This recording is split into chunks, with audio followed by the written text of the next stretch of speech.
steps into the postseason over the last 3 years. The future is even brighter. James Shields, Evan Longoria, David Price, and now Desmond Jennings leading the way. Tonight, the Rays organization seeks its 1,000th win in franchise history.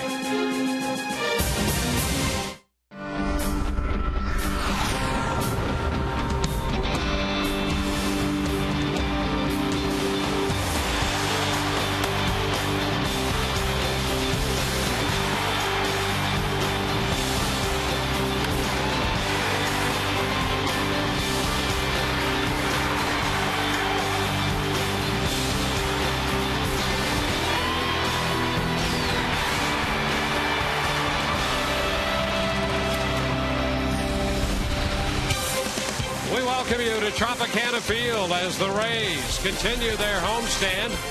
A victory yesterday, and they go after what would be a win and a series victory. A win tonight over the Texas Rangers. Hi again, everyone, and welcome to an evening of Rays baseball with Brian Anderson. I'm Dwayne Stats. Great to have you aboard. We'll be hearing from Todd Callis in just a few moments. Well, we all know the Rays had a tough start at home this year, but recently things have been better. They won 5 of the last 7 series at home. A win tonight would make that 6 out of 8. And while Evan Longoria is not at third base, he is in the lineup because of his big bat, his run-producing bat, especially since the All-Star break. You got to keep that in there. And Evan Longoria, you're right, Dwayne, since the All-Star break, Evan Longoria has 14 home runs, which leads the American League. He also has 35 RBIs. Actually, that's from July the 21st. And you think about the production, been getting it done. We're starting to see that powerful stroke come back. Not only that, Evan has 60 walks on the year. More than half, 32 of those walks have come during this stretch. And he sits right now at 25 home runs and 80 RBIs. We talk about setting goals. I mean, if I'm Evan Longoria, I say, hey, listen, I got a chance here to still, my average isn't where I want it to be, but I still have a chance to be a 30, 100 RBI guy, 30 home runs, 100 RBIs. That's a definite goal of his, and looking to close out strong here. Well, if the Rays get a win tonight, it will not most likely come easy because C.J. Wilson is on the mound. He has been tough against the Rays, including last Thursday when they faced him over in Texas. A couple years ago, this guy's picking up saves out of the Texas bullpen. Last year, first year as a full-time starter, he goes 15-8. And the last time out against the Rays, you saw why those numbers are where they are. 14-6 this year. 6 innings, just the 2 earned runs, 2 hits. He gave up a big home run to Kelly Shabak, but he was perfect through 5 innings. And really, he was elevating the fastball when he wanted to, had the breaking ball, the slider, will throw a little bit of a cutter. He was very, very tough. Rays are going to get another shot at him tonight. And tonight's pitching matchup is brought to you by Coventry Healthcare. Again, C.J. Wilson, 14-6 on the hill for Texas. And the Rays counter with a Texan of their own, Jeff Neiman, after his 10th win of the season. He is 9-6 on the year. Rays not only go for the series victory tonight, they're looking for victory number 1,000 in franchise history. Todd Callis will have more on that in a moment.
Rangers and the Rays. It was pouring outside a moment ago, but inside obviously very comfortable. 72 degrees, ready for a little baseball this evening. And for the Rays, a chance at history, looking for their 1,000th franchise victory. Remember, this was a franchise in the Tampa Bay region that for years they were hoping to get the White Sox, the Mariners, the Giants, other teams. And finally, they got their own team in 1998. And so we asked you, was that the greatest moment in Rays history, the first game? Was it Wade Boggs' 3,000th hit? Was it when the Rays clinched their first playoff berth, beating the Minnesota Twins?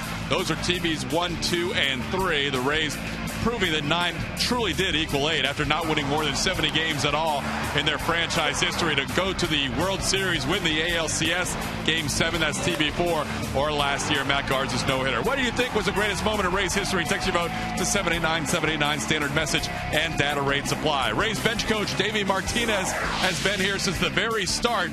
The Rays were awarded the expansion team in March of 1995. The first game where Davey was in right field was March 31st of 98.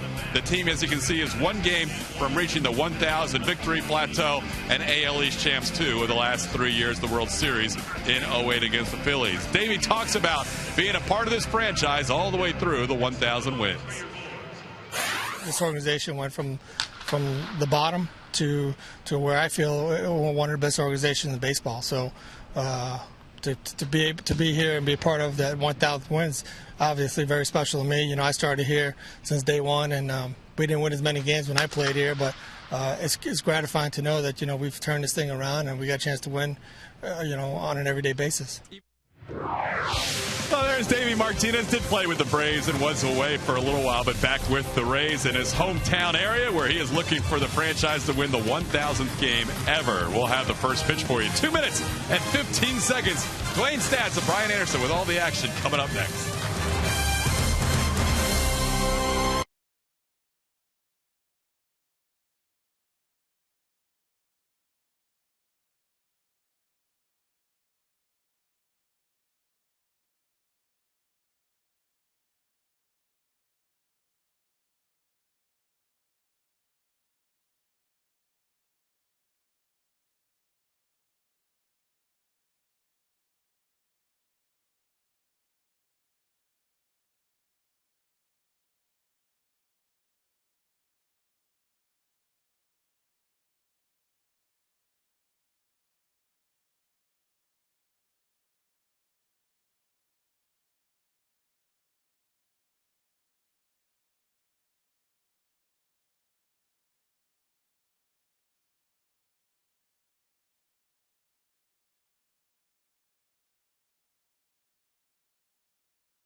Are ready to play baseball tonight. The Rays and the Texas Rangers. Here is the Texas starting lineup. Ian Kinsler leads it off, followed by Elvis Andrus and then Josh Hamilton. Michael Young will be the designated hitter and hit cleanup in front of Adrian Beltre, who's in there at third base tonight. David Murphy, whose 10-game hitting streak ended yesterday, at sixth. Hits in front of Mike Napoli, Mitch Moreland, and Indy Chavez. Well, making the start tonight for the Tampa Bay Rays, right-hander Jeff Neiman will be his 20th start on the season. This is part 2 of a back-to-back against the Texas Rangers. He went 5 innings in Arlington, giving up 5 earned runs. A lot of balls elevated. He'd be looking to work down in the zone. The game plan was fine. The execution not so much. He gets another crack tonight. And here is Ian Kinsler. And the first pitch of this game is up a little bit. So we're underway right on time at 10 past 7. 1-0 the count. 72 comfortable degrees here at Tropicana Field. And the pitch misses. 2-0. And that's the real key for Jeff Neiman. When he keeps the ball down, he takes advantage of his height, and he gets a lot of movement down there with his pitches. Well, and he had to have learned that. Early in the season, a lot of balls elevated. When he went on the disabled list, he was 1-4 with an ERA of almost 6. Came back healthy, working down in the zone. Look at the results. Finds the strike zone, makes the count 3-1. So I think more than anything else, he realized himself, I create that angle, I'm tough to hit. That's why he struggled last time out. Too many balls up at the belt. And a long drive deep to left. And boy, that's what Kinsler loves to do. He tees off. He's thinking home run on almost every pitch. And he hits number 26 here on a 3-1 pitch tonight to start this game. Well, Kinsler wants to get you into a predictable count, and he wants you to make a mistake and elevate something. 3-1 fastball, look where this is at. Same thing that hurt Jeff in Arlington. Balls up around the waist. Well, he hit one in his third plate appearance against Neiman last Thursday in Arlington. Home run number 26. So just like that, Texas is off to a 1-0 lead.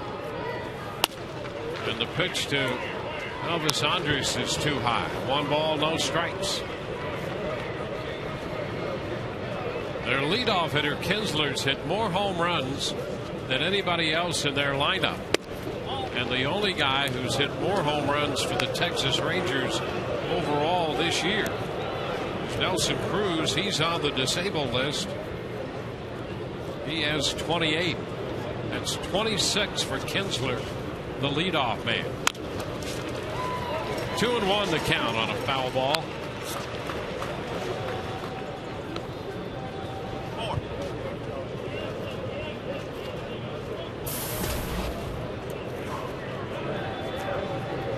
Andrus was on twice in the game yesterday. In fact, scored the only run off Shields when he walked to start the ninth. Chops it to short. Elliott Johnson makes the play. Nice little pickup and throw on the money to get the Texas shortstop. Well, let's take a look at the Rays defense as it lines up behind Jeff Neiman tonight. In the outfield, left to right, Desmond Jennings, B.J. Upton, and Brandon Geyer. Across the infield, third to first, Sean Rodriguez, Elliott Johnson, Ben Zobrist, Casey Kochman, Jose Lobatone behind the plate. Tonight's Ray defense brought to you by Sweet Bay Supermarket, home of the Sweet Spot. Josh Hamilton takes a fastball up. 1 ball and no strikes.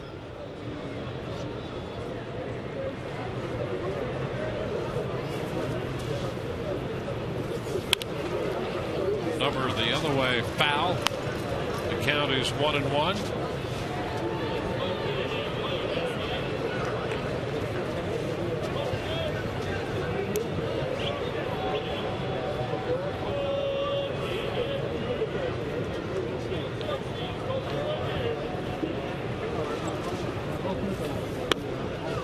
It's down and in. Runs the count to 2 balls and a strike. Hamilton with 19 home runs. In the top 10 in slugging percentage. Takes a good rip at that pitch, fouling it back. That was a fastball, and he liked that one. He did, but he was a little bit tardy on it. This ball gets in a little bit on Josh. He's just not able to pull the hands all the way in. Neiman with good location on that fastball against the foul ball. Too low. You don't want to tempt fate too many times. Go back to the off speed. That's been the key for Jeff Neiman too. Is a quick start. When you look at his numbers, first time through the lineup, second and third. Obviously, the first time the worst of the bunch. And he walks him with a breaking pitch. Yeah, and there's been a couple of pitches. I think that a fastball earlier in this at-bat. Paul Schreiber called a ball and it looked pretty good. Might have been to Kinsler. I guess it was off the plate. Getting spoiled by those wide strike zones. Yeah, we've seen a couple of those recently, but not now. Jeff not real happy. That pitch was awfully close.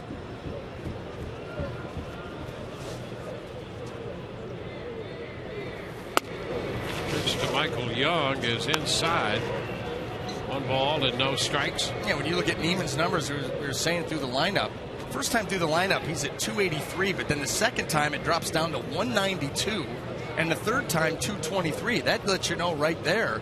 You talk about wanting to get a guy off to a quick start. He can handle these guys second, third time through the more they see him. There's a strike, and what it really, I think one of the things that it speaks to, he's 6'9". Yeah. And it takes him a little while to put all of that together mechanically and get into the flow of his game. So do you do what you do with Wade Davis and get him going a little harder down in the pen so he's ready to go? You don't have to have that little bump in the road early. 2-1, because here in this inning, he's made 18 pitches now, and the majority of these pitches have not been where he wants them to be. No, in fact, I would go so as far as say probably 15 or 16 have been either balls that have been elevated or off speed that's, you know, not a non-competitive pitch. 2-1 the count to Young. There's a strike. Cut the miss. 2-2. Well, Michael Young looked like he was way out in front on a 90-mile-an-hour sinker. Young, the second leading hitter in the league, batting .334.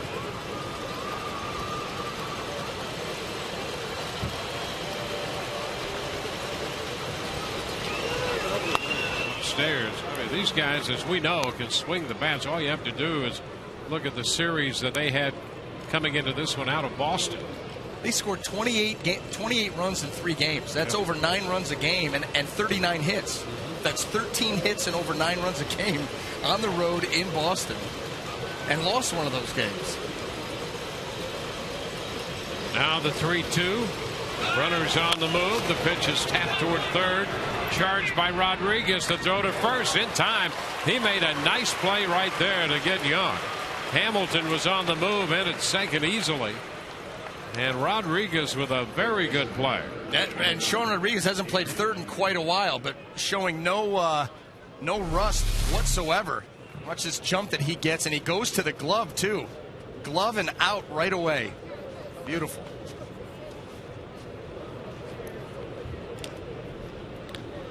You see how he kind of let that ball go into the glove and then started twisting the glove to throw the ball into the throwing hand. Now the third baseman, Adrian Beltre. Pitch a little close. 1 ball and no strikes.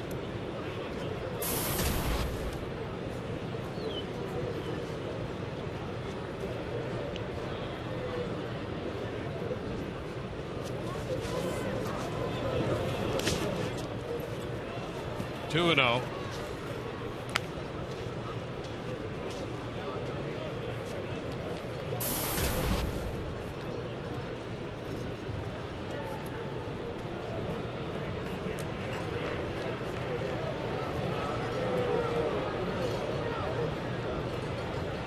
Two balls, no strikes.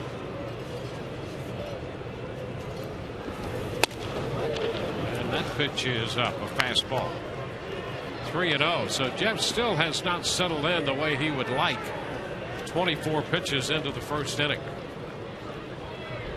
You see right there, 15 non-strikes out of 24.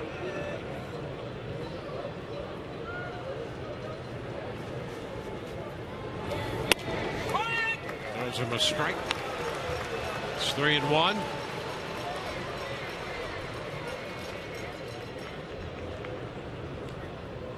Beltre's 5 of 17 with a home run lifetime against Jeff. That figures out to a .294 average.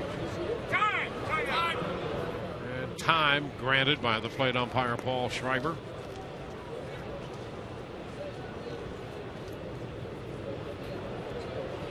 Leadoff home run by Ian Kinsler. 1 out walk to Hamilton, a move to second on a ground ball out. 3-1 the count to Beltre. And that's a strike. So a full count. Kinsler, by the way, has hit 7 home runs leading off either the top or the bottom of the first inning this year. That's getting it started. Home run tonight. 3-2. He got him. He tried to check but could not. And Beltre is out on strikes. Texas settles for 1. We'll go to the bottom of the first. Rays are coming in to hit.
Can do big things. Here at Tropicana Field, the Rays are coming in to hit in the bottom of the first inning, facing a left-hander tonight.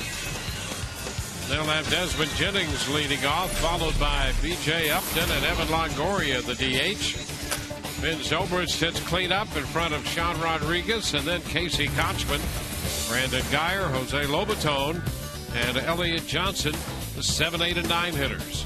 Taking the mound tonight for the Texas Rangers, left-hander C.J. Wilson. Will be his 30th start of the season, 14-6 record, fresh off of a 6-inning, 2-hit, 2-earned run win against the Tampa Bay Rays in his last outing in Arlington.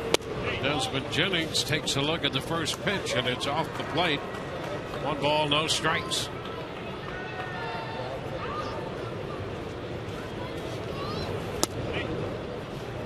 Ball 2. He retired the first 15 men to face him over in Texas before Casey Kochman got a leadoff base hit in the 6th. And that's the ball that hit the left index finger of Wilson and eventually caused him to leave the game.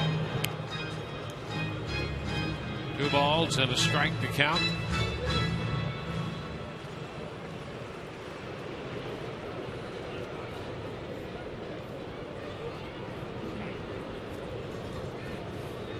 Desmond at 311.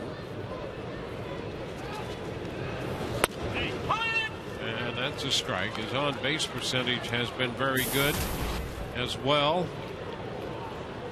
Slugging percentage good. He's collected a number of extra base hits and taps it foul. So he's been a good blend of great speed and some pop in that bat. Well, it makes you excited about the future. All the different skill sets that he brings to the table. Yeah, look at that on base percentage, 400. The slugging percentage, 547. I mean, here's a threat in any number of ways from the time he steps in there as your leadoff hitter. And then, oh, by the way, when you head to the next half of the inning and he goes to the outfield and tracks down some balls for you. So he's going to chip in all over the place. 3-2, and he sends a fly ball to center. Andy Chavez back to his left a bit and makes the catch on it. One away. Let's take a look at the Ranger defense. Left to right in the outfield, Josh Hamilton, Andy Chavez, and David Murphy. Across the infield, third to first, Adrian Beltre, Elvis Andrus, Ian Kinsler, and Mitch Moreland. Mike Napoli will get the call behind the plate. Tonight's Ranger defense brought to you by Sweet Bay Supermarket, home of the Sweet Spot.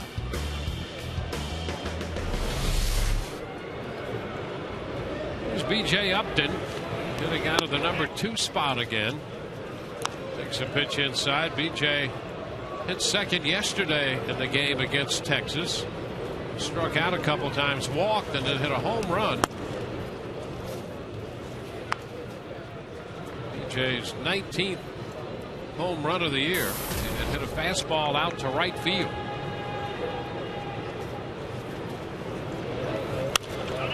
Fouls it back. That's out of play.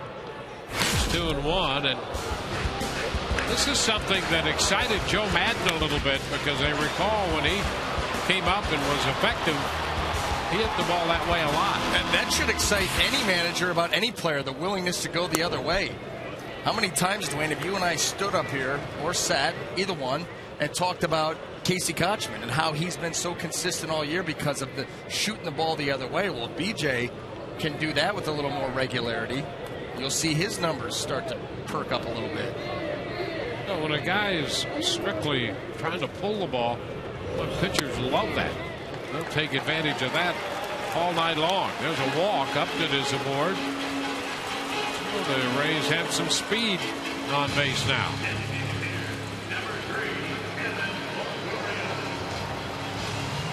So BJ, the 7th leading base stealer in the American League, is aboard. And Evan Longoria gets a little rest tonight. He's the DH. And there with 25 home runs and 80 runs batted in.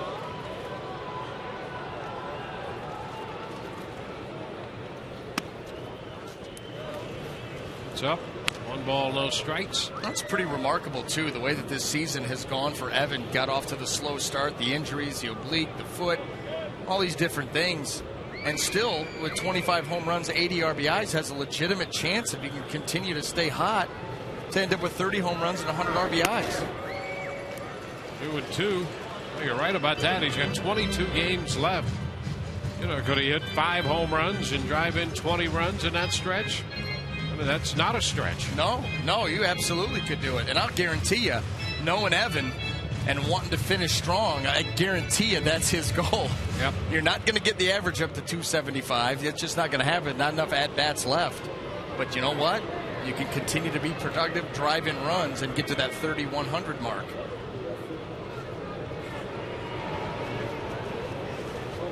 2-0 the count. Ground ball by the mound is short. Andrus to Kinsler 1. First base 2. 6-4-3 on the double play ball. We're at the end of an inning, and it's 1-0 Texas.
Game is presented in high definition, brought to you by H.H. Gregg.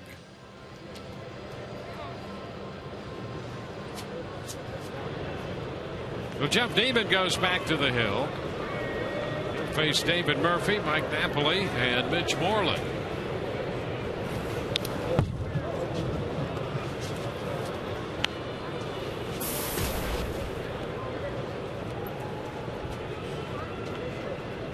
Murphy came into this series with a 10-game hitting streak. Bounces this one foul outside of first, taking the count to 1-1.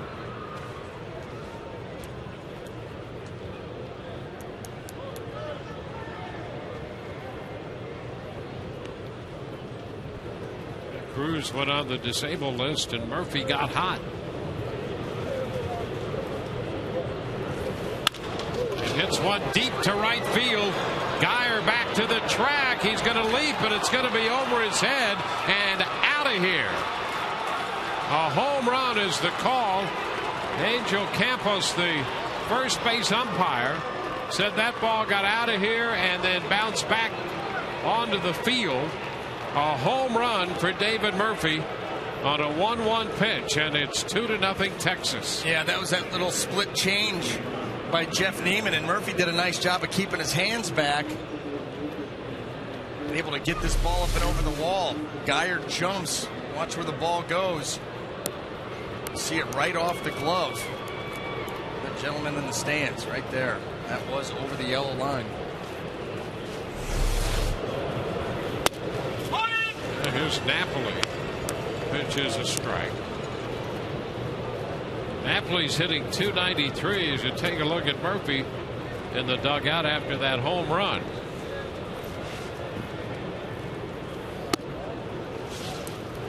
One and one. Now here's a guy, one of the reasons he is in the lineup is that he's actually 5 of 10 lifetime against Neiman, with a home run, a double, and a triple among those hits.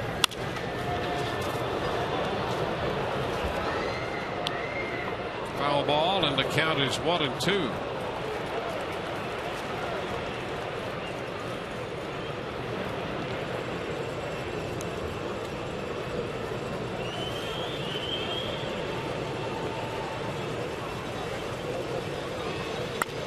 The chopper back to Neiman, who recovers after the delivery and made a nice play on the big reach to take care of Napoli. Tonight's game is available in Espanol via secondary audio programming, brought to you by Coventry Healthcare of Florida.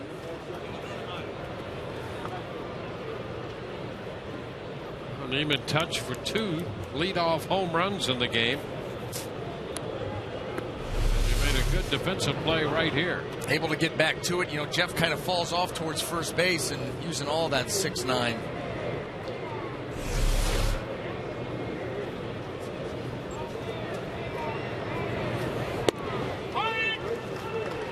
There's a strike to Mitch Moreland.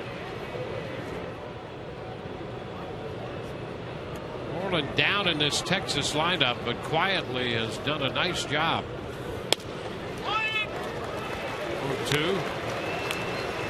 Good around first base.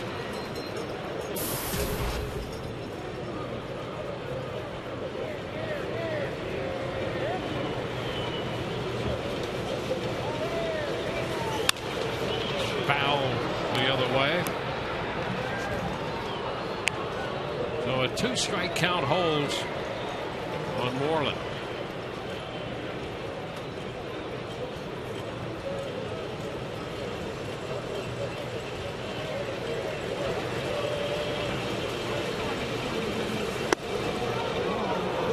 Must have been inside, 1-2. Boston scored 4 in the first at Toronto.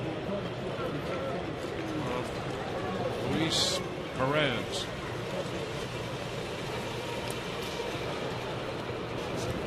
Two balls, 2 strikes.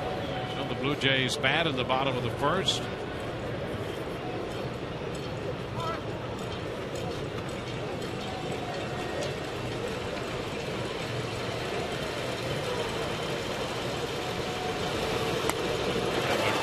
a miss. Strikeout number 2 for Neiman.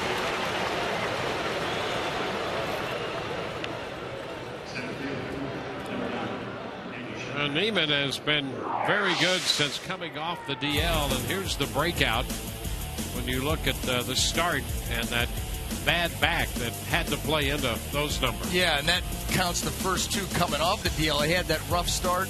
I believe it was in Milwaukee. You see, after that, he lowered it down there, 7-2, 2.70. Starting to find his sights here a little bit. That was a good sequence, actually, to Moreland after working him in with some good mid-90s fastballs and then dropping that curveball on the outside corner and getting the swing and a miss. 1 strike to Chavez. It's high. The count is 1-1.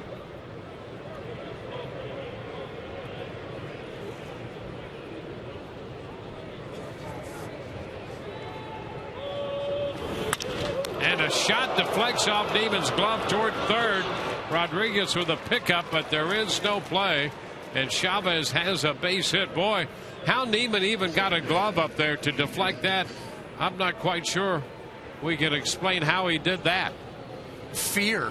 That's what it is. You see a white blur coming back at you, and you just throw. I mean, he just threw his glove up there. Actually, it was behind him. That ball actually cleared his head. Threw the glove up there and just.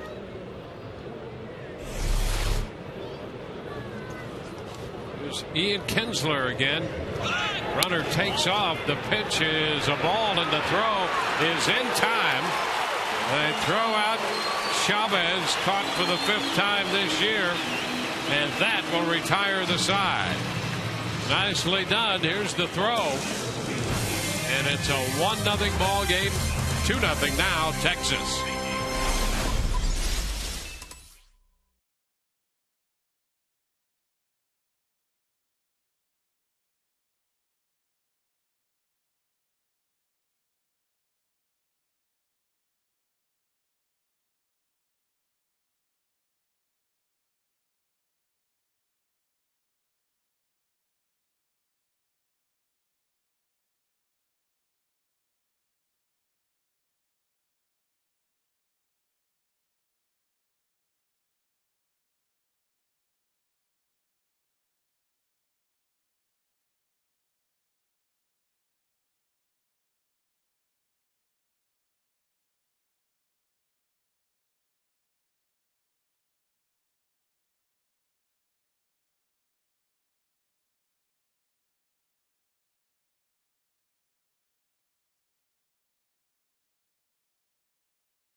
Tires Plus will donate $100 to the Pediatric Cancer Foundation for every Tampa Bay Rays home run televised on Sun Sports and Fox Sports Florida. Ben Zobrist will lead off the bottom of the 2nd, and he takes the first pitch down. 1 ball and no strikes.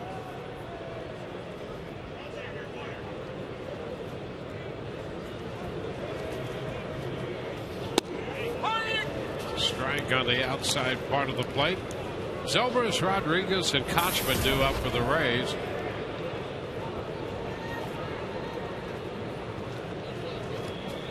Rays down by 2. Zobrist a little piece of that one, and it's foul. 1-2. Been 2 of 11 lifetime against Wilson. That includes a double.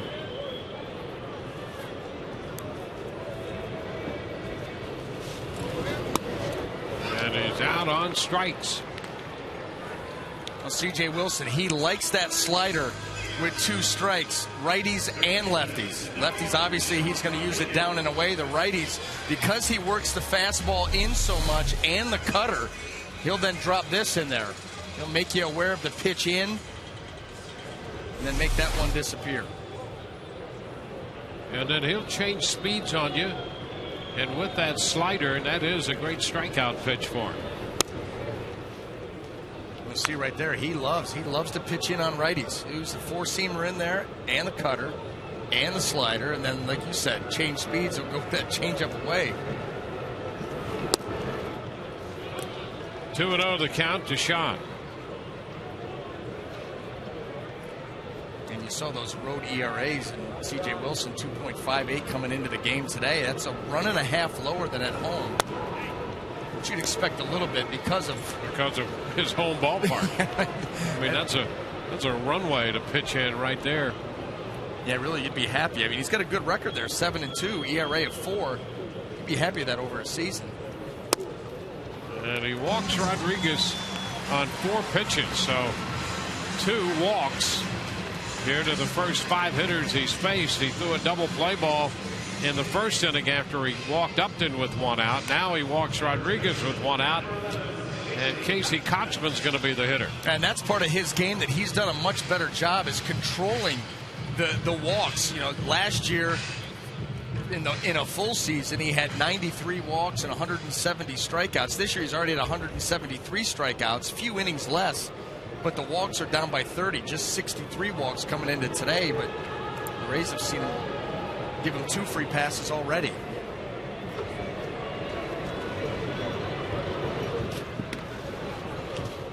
Sean Rodriguez back in at first.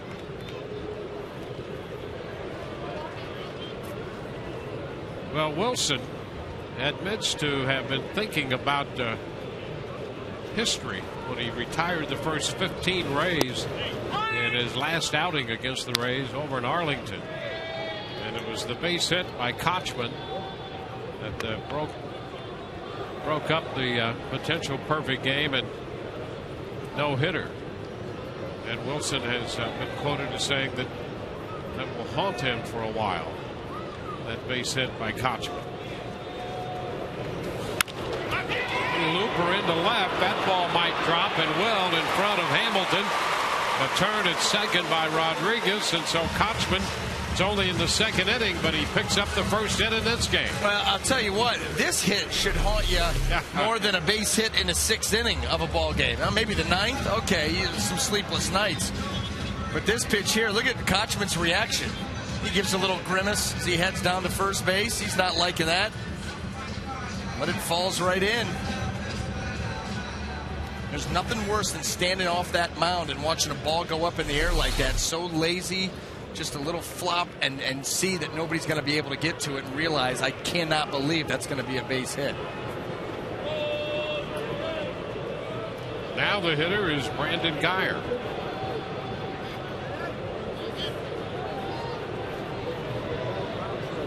Two men on with 1 out for Guyer. And there's ball 1.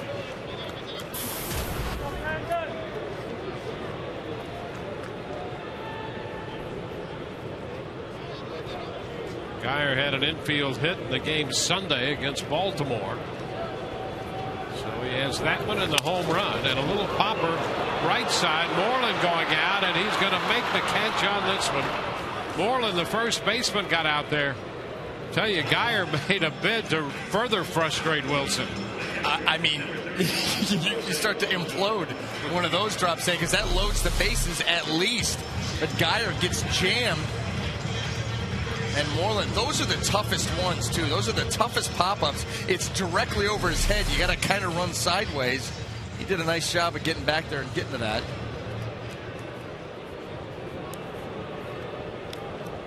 Runners still at first and second with 2 outs. 2-0. Texas leading. Jose Lobaton, switch hitting catcher for the Rays. And he looks at a first pitch strike. Fastball to start him.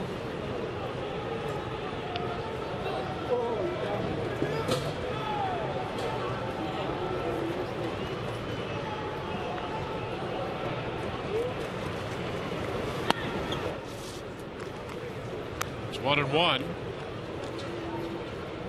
Lobaton 1 of 11 with the Rays. Picked up a 2-base hit.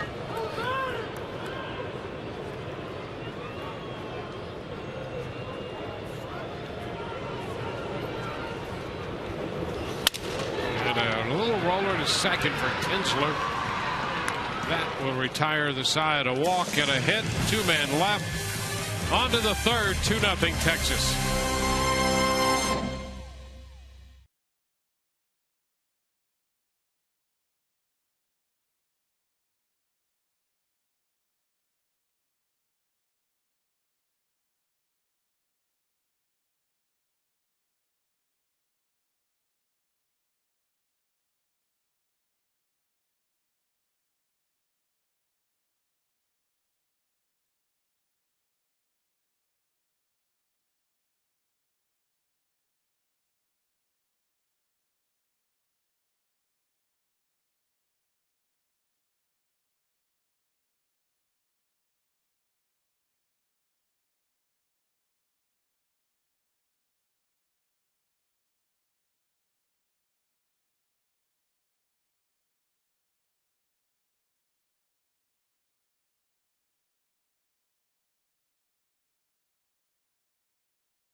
The middle game of a series with the Red Sox, but it's also the first annual mystery ball. Gates open at 5:10. We'll be selling mystery balls at gates 1 and 5. Actually, I won't, but the Rays' wives will. And Allison Shelton and a mystery wife joins me right now. More on the mystery wife in just a moment, but Allison, tell us what's going on Saturday. This Saturday at 5:10, gates will open, and we have 600 baseballs. They'll be wrapped like this. Nice. And they're autographed by the entire Rays staff, coaches included. And they're also from Major League Baseball players that have visited Tropicana Field this year.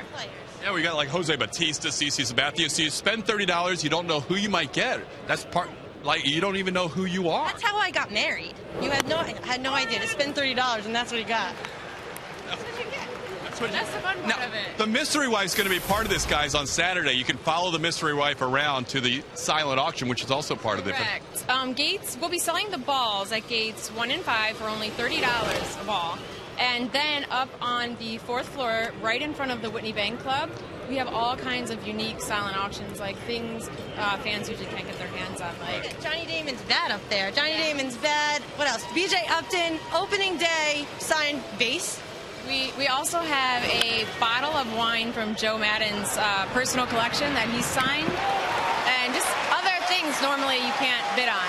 So that'll be going on at the Whitney Bank, right out front of the Whitney Bank Club, until the 7th inning, the last out of the 7th inning. So the silent auction will go on until the 7th inning. The mystery balls at gates 1 and 5. The mystery wife, will you ever be revealed?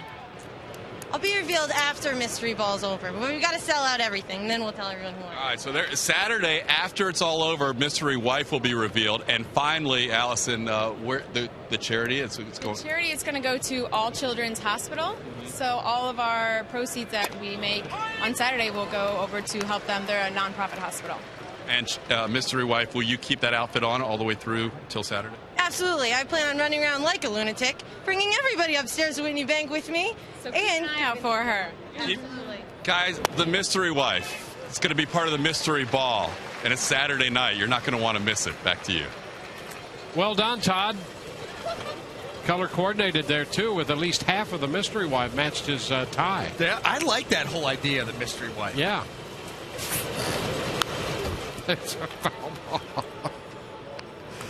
Yeah.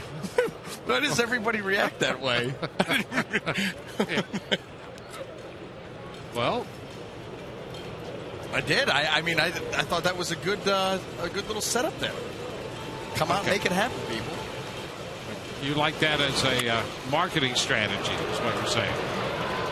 I just like the concept. Yeah. You mean for you personally? Yeah, that's never a good idea. Okay, good. Yeah. It needs to be. You need to have an idea. A coin flip, right? Have a little bit of an idea. Yeah, you go. Well, kind of like the idea of the Mystery Wife. I meant, in accordance with the charity. Good. I was a little worried for a moment. Base hit by Andres. He's at first, 1-on-1 out. Josh Hamilton in the batter's box.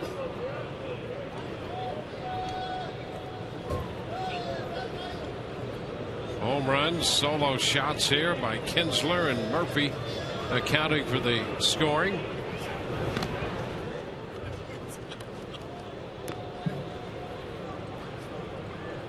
Andrus at first.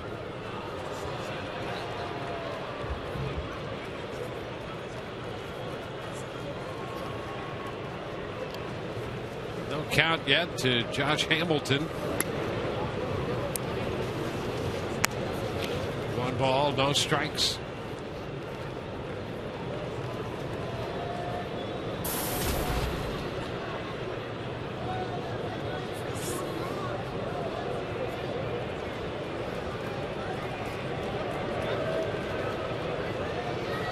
Neiman keeping an eye on the runner over there. The pitch is shot toward the gap into right center field. All the way to the wall. This is going to score Andrus. It's a double for Hamilton. And Texas with another run home makes it 3-0. So the double, the 27th of the year for Hamilton, drives in his 80th run. Well, look at how this split changeup just kind of floats out over the plate. Hamilton does a nice job of staying right on that pitch and blistering it out into the gap. Andrus, he knows that ball's in there. He's running hard. He's going to score easily, and the Rangers now lead this ball game 3-0.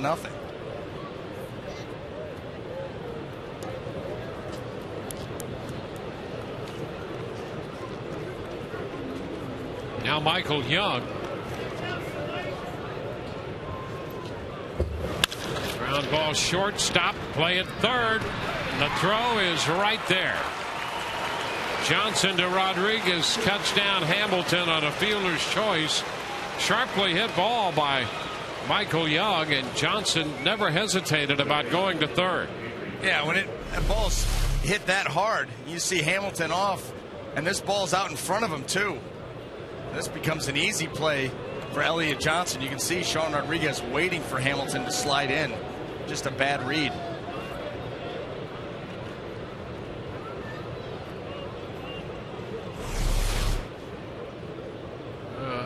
Hamilton went in head first. There's a ground ball foul outside of third by Beltre, and he may have tweaked something there. Jamie Reed, the former Rays trainer, and now the Texas Rangers trainer, works on him there. Hamilton still goes head first with that head first slide. He had a fractured. There's a line drive and a base hit for Beltre. Down to second goes Young, and Beltre is aboard.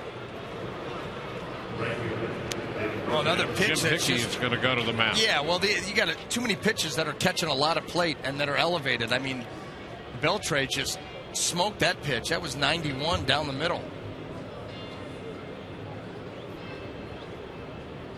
This is where Jeff got into trouble in Arlington. Just too many hittable pitches, and we've not seen that out of him over the last couple of months. He's been very good down in the zone, in and out, the curveball. But he's put himself into a lot of bad counts. You do that, you become predictable, and you combine that with elevated pitches and get a little sideways out there. Yeah, and as you well know, it's such a fine line with that delivery. A very small mistake in the delivery is magnified by the time it gets to the plate. It's like putting. You make one little, you got a 50-foot putt, you're off by just a degree or two when you putt it. Well, by the time it rolls 50 feet, you've missed the putt by 6 feet. You know what I mean? So exactly. that's the same thing out on the mound. One little mistake, and that ball's offline a little bit. Well, by the time it gets to the plate, it's missed by a foot or two. David Murphy. The pitch drops in. It's too low. Breaking ball. 1 ball, no strikes. Murphy homered in the second.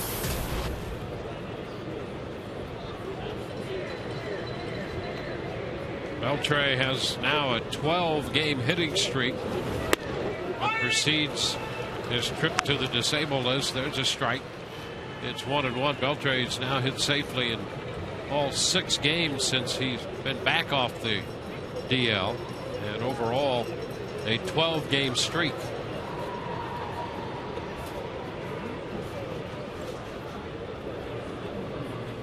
One shot foul down toward the bullpen.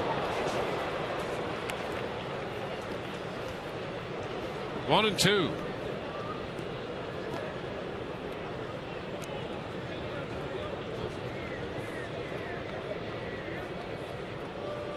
Run in the first, a run in the second, and another run in the third, giving Texas a 3-0 advantage.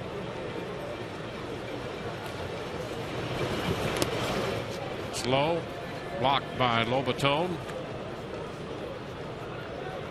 Boston now leading 6-0 in Toronto. Blue Jays batting in the bottom of the second inning. And a rain delay in New York. That game's underway. Baltimore and the Yankees, no score in the top of the first.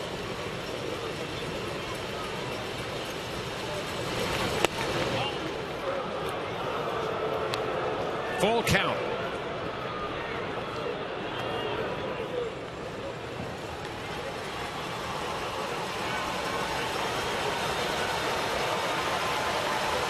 It's a tough combination out here right now. You have Paul Schreiber who's going to make you throw a strike, and a pitcher who has struggled with his command a bit.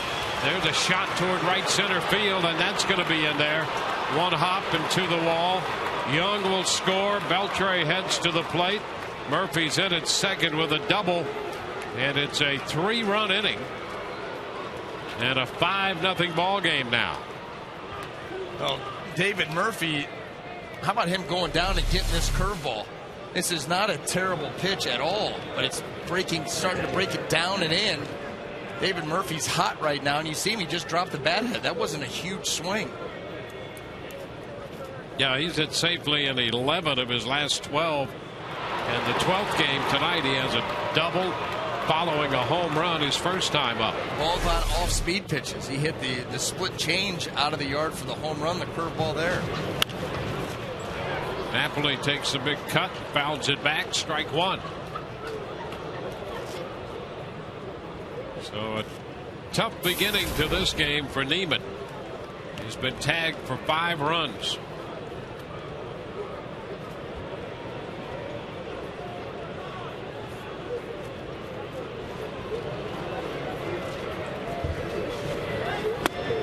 It's inside to Napoli. 1-1 now.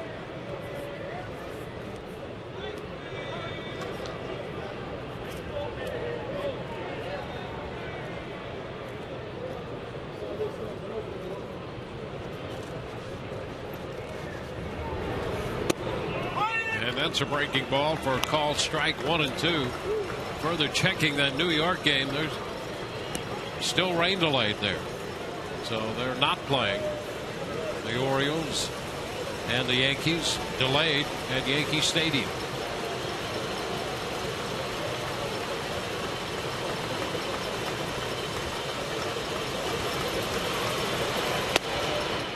It's outside. 2-2.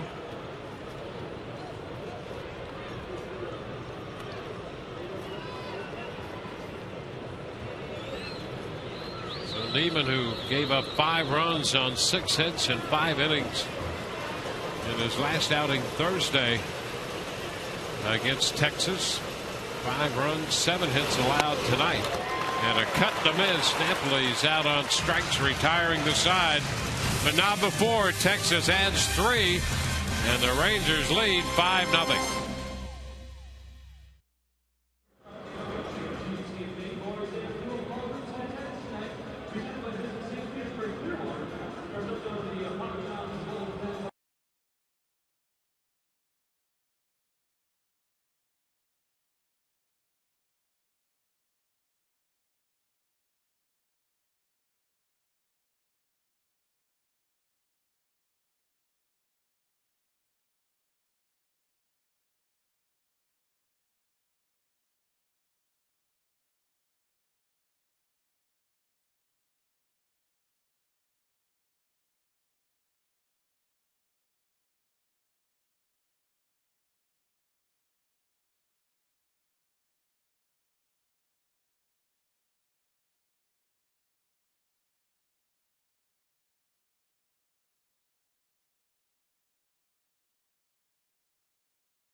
Run deficit. Well, for all the latest news, in-depth investigative reporting, and sports coverage, sign up for the St. Petersburg Times. And if you want home delivery, you can get it by calling 877-THE-TIMES. St. Nicholas spending the summer in St. Petersburg.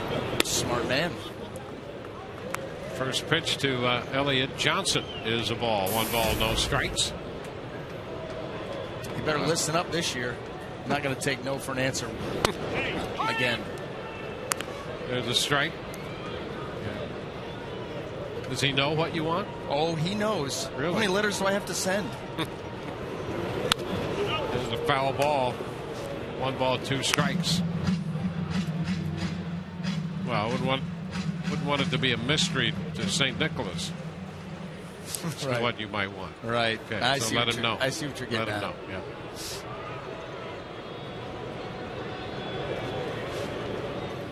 Swing and a miss. Johnson is out on strikes. That is the first out here in the 3rd. Now, that's the tough thing for Elliott Johnson. Anybody who's in that position of not getting a whole lot of playing time. That right there was just an 88-mile-an-hour fastball, and watch how late Elliott is. I mean, that ball's by him. The swing gets long. There's just nothing like game live pitching.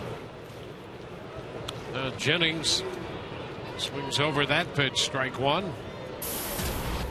Some breakdown.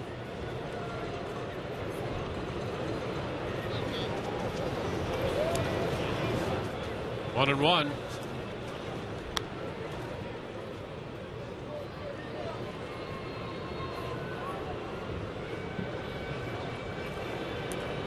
A 1-1 count.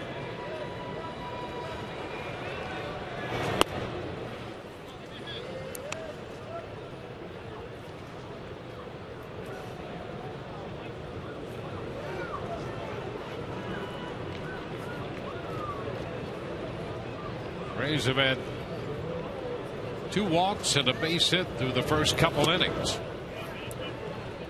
And Jennings is ahead in the count, 3-1. Wilson, a 15-game winner last year, after his 15th win of the season tonight.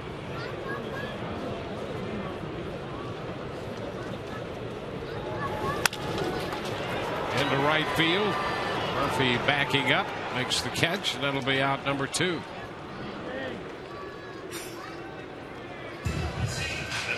So 2 up, 2 down. Rays start to get some action in the bullpen.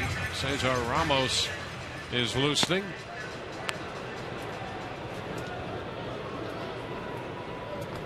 B.J. Upton steps in. Detroit has an 8-0 lead in the bottom of the 3rd at Cleveland.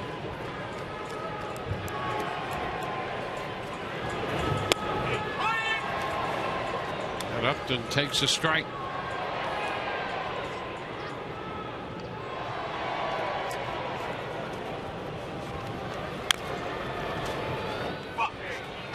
Two.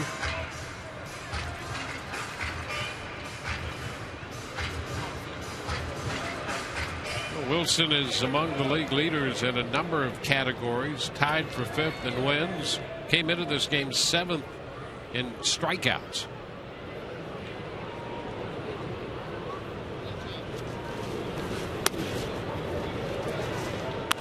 Count is a ball, 2 strikes.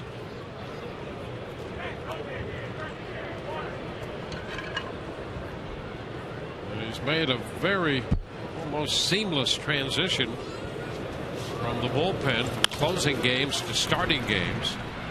Beltre at third base takes care of Upton. 3 up and 3 down go the Rays. We head into the 4th inning. It's 5-0 Texas.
Of this game through 3, leading the Rays 5-0. We go to the 4th, and that means it's time for the AT&T trivia question tonight. Which Rays player, which Tampa Bay player had the first hit in Devil Rays history, dating back to the opener on March 31st, 1998? Mitch Moreland leads off the 4th. Rays started the night in pursuit of their 1,000th victory in franchise history, and they're down tonight. 1-0 the count.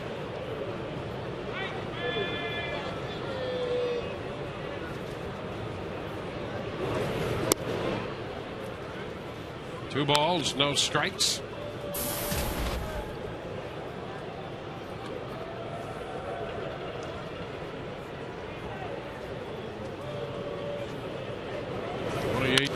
right-hander Jeff Neiman the shift on, and with that, Zobrist perfectly positioned. That throw was high, but Konchman came right down on the bag. So Zobrist makes the play, and so did Konchman. Yeah, this leap. Nice to have a first baseman over there that'll pick you up. Almost like Ben Zobrist had too much time. He kind of lollipops that throw, and Konchman getting huge air.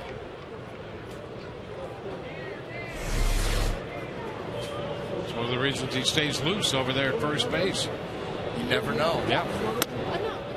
Andy Chavez takes the pitch high. 1 ball and no strikes. How about this guy? Chavez has had a great year for them. You look at all he's done. He's done a nice job in the outfield. He's run the bases well. Takes a strike. Came into the game hitting .306. Good on-base percentage. And for the number of at-bats, he's accumulated quite a few total bases. Breaks his bat on this one, and Konchman is there with a toss to Neiman. 2 up and 2 down.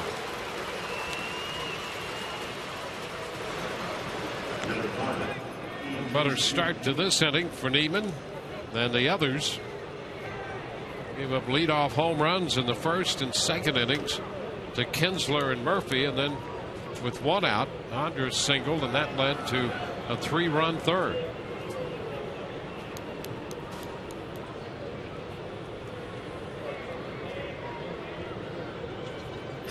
So here is Kinsler.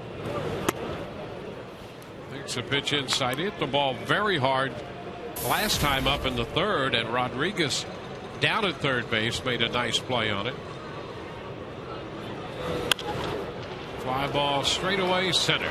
Right to B.J. Upton. He didn't have to move at all. Made the catch. 1, 2, 3. Bottom of the fourth coming. 5-0 Texas.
Our AT&T trivia question tonight: which Tampa Bay player had the first hit in Devil Rays history on March 31st, 1998 against the Detroit Tigers? And you're looking at him, Davey Martinez, with the first hit.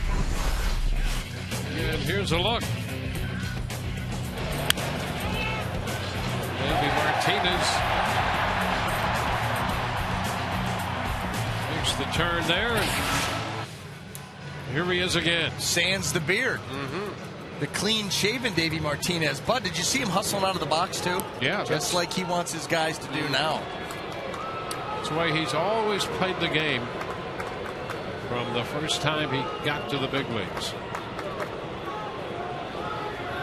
Evan Longoria leads off the bottom of the fourth inning.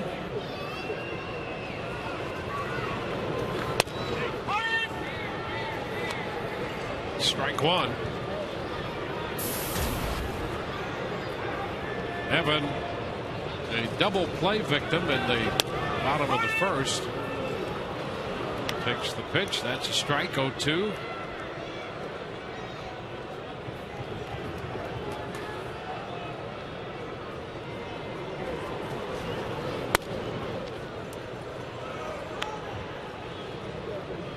One ball, 2 strikes.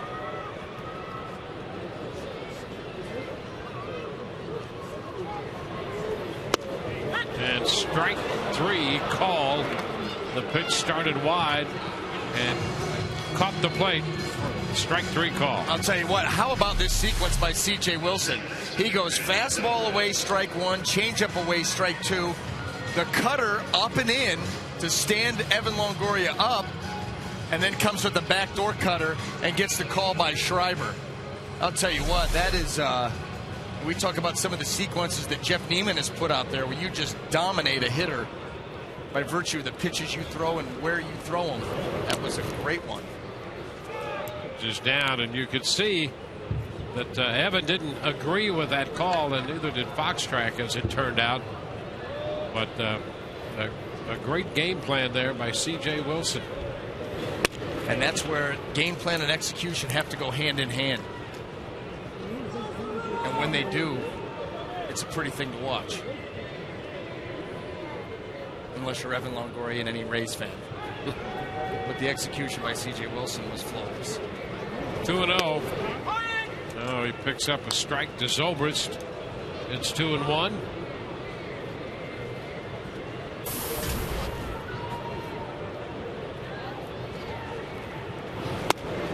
Cut and a miss. 2-2. Saltalamacchia has hit a home run. 2-run shot for Boston. Now it's 8-0 Boston. Toronto batting in the bottom of the 3rd. There's a liner into center field. That's going to be a base hit for Zobrist. He makes a big turn at first with the second hit given up tonight by C.J. Wilson.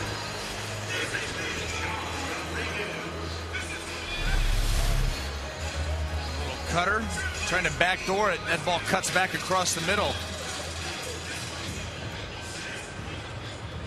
See that nice level swing by Ben, keeping his head right down on the baseball, driving right through it, shooting it up the middle.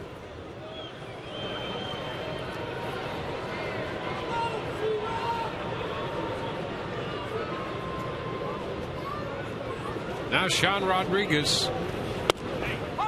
And there's a strike, a fastball away from him.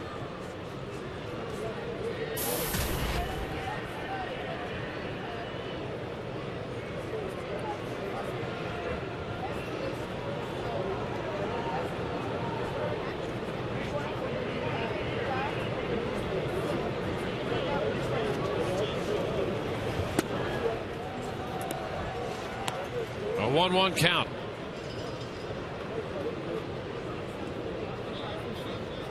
And raining in New York, where the Orioles and the Yankees are scheduled to play. Rays started the day 9.5 back of New York, 7 back of Boston.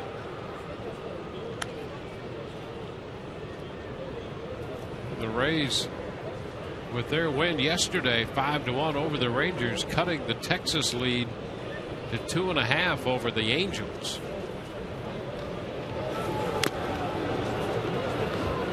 2 strikes.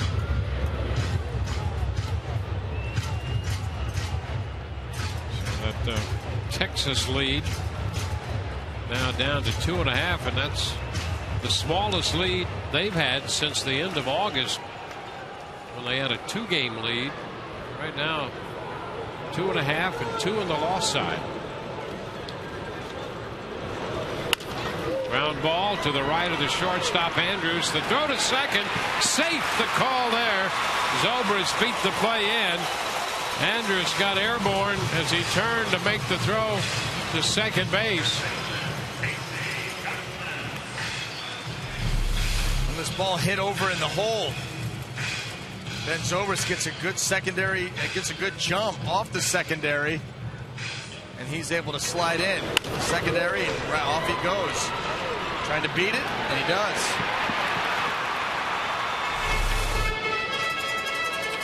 So 2-men aboard for Casey Kochman.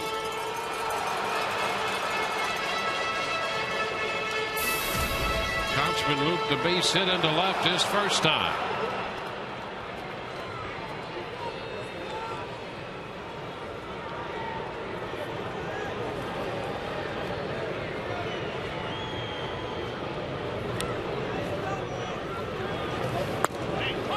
And that's a quick strike around the knees. Strike one.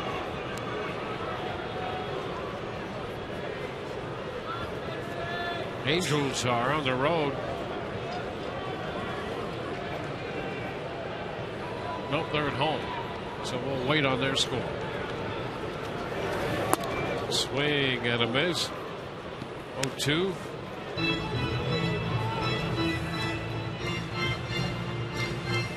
Yeah, they'll play Seattle later on.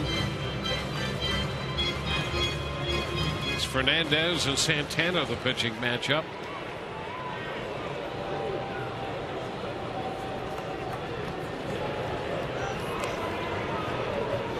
The 0-2. Ground ball by the mound is short. Andres steps on second and throws to first to get the double play, and the Rays are retired in the fourth. 5-0 Texas.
Durham Bulls. Charlie Montoyo has been their manager 5 years. They have now won 5 straight Southern Division titles. They will face Columbus in the playoffs tomorrow in Game 1 in Durham. Russ Kanzler was International League MVP. And guys, before the game, Brian Anderson talked about the Rays rotation. There you see 2 of the 3 guys that are going to pitch. Matt Moore, who could be Baseball America's minor league player of the year. Chris Archer, acquired from the Cubs in the Matt Garza trade, is going to go in Game 2. And Alex Torres, acquired from the Angels in the Scott Kazmir trade, is going to go in Game 3. So quality starters at the big league level, and some guys not too far behind as well that could make an impact. Back to you. Yeah, Moore had a great year in the Southern League at Montgomery. And upon his elevation to AAA, he just didn't miss a step at all. He was great. I would say the Durham Bulls. How about cranking it up a notch? Yeah. Amazing. Up and in to Andrews. Well, it's about time. 2-1 the count. That's what Jeff Neiman sending a little message here, knocking someone off the plate. This ball up and in. Yeah, don't get too comfy up there. No, a lot of these Texas Ranger hitters have been. You've been seeing them just buggy whipping. Back leg, big strong swings. 2-2. I'm surprised that you still don't see that more often. For both teams. I think it's because the umpires have been so quick for the warning. And then all of a sudden, everybody's on alert. Guys are getting tossed. Managers are gone. And, the game is not policed like it used to be, which that's how it was handled. I mean, you need that to pitch.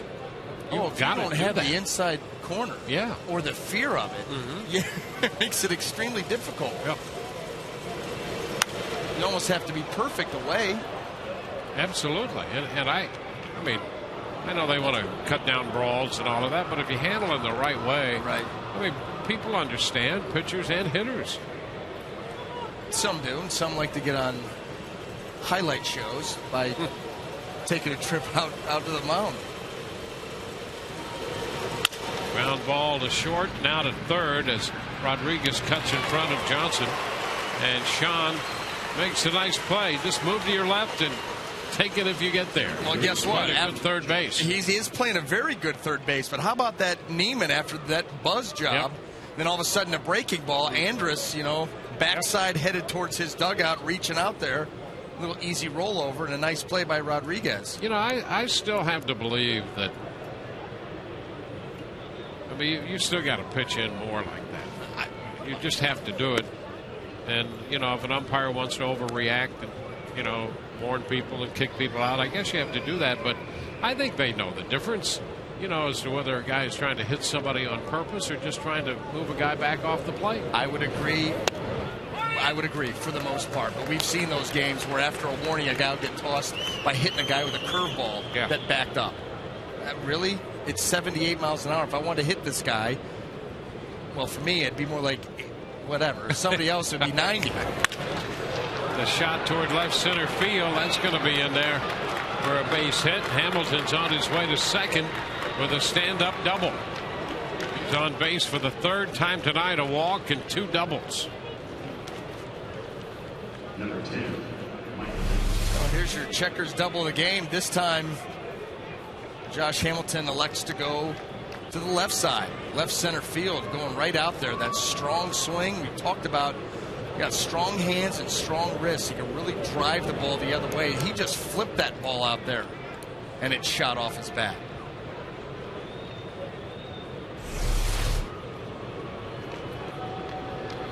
Now Michael Young. And Young takes it up the right side, foul. Ramos up in the bullpen again down there. He was up in the 4th and now is up again in the 5th inning.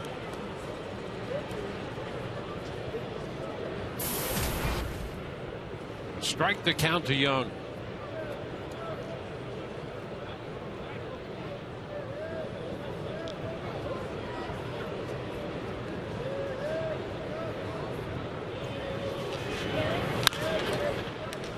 Foul ball, 0-2.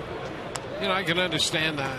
I think starters especially, because they see these guys repeatedly have to throw inside.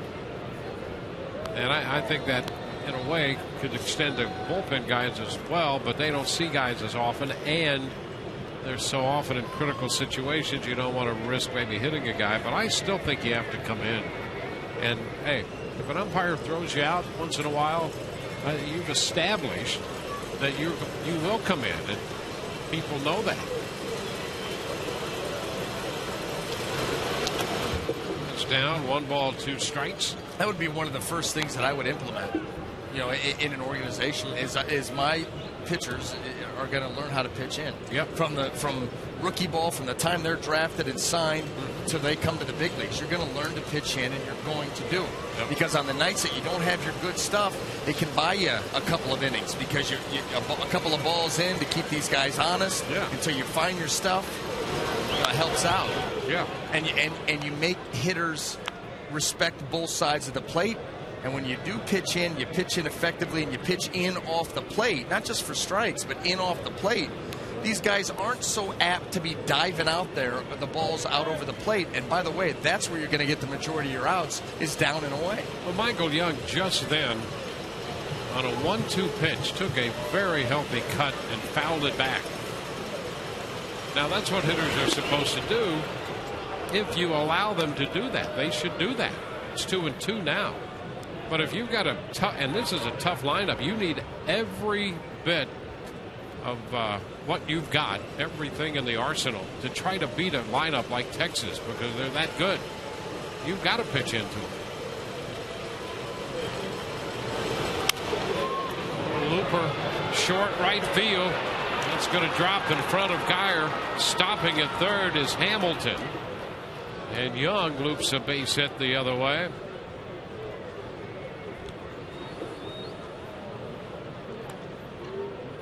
Nine Texas hits. Well, that was a payback there for the Kochman hit to left field. Good breaking ball down and away, and you got what you wanted out of Michael Young. You got him reaching. You got sort of awkward reaching swing, but again, when you're able to put the ball in play, sometimes good things happen. First and third with one out for Beltran.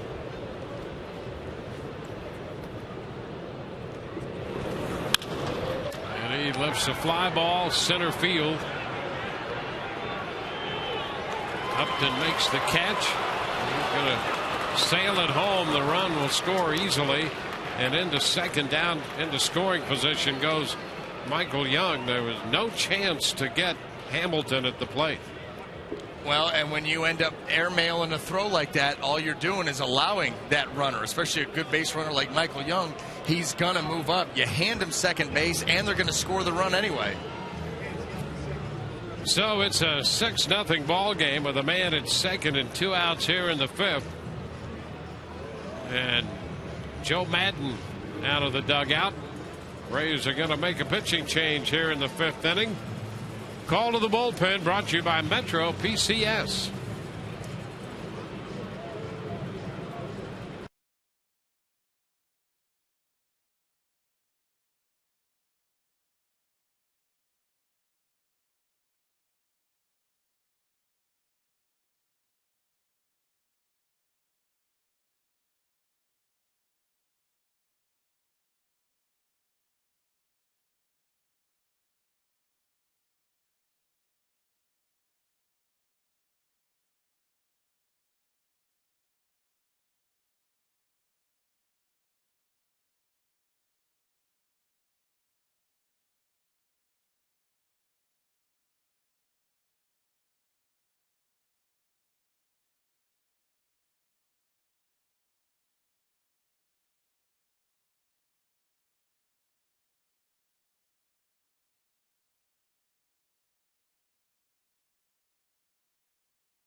Inning except the fourth.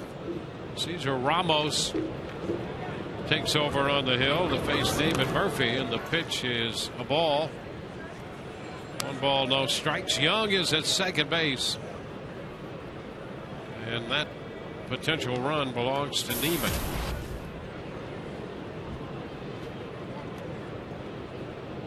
Murphy is homered and doubled.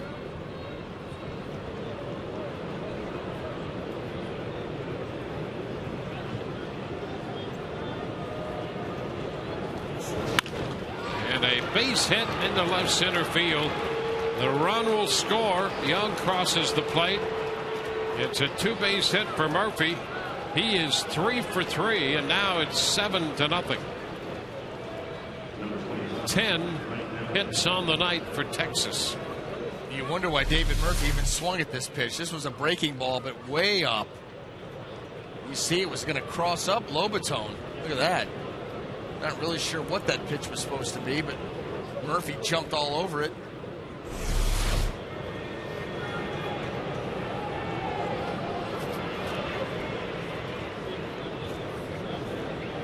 Here's Napoli.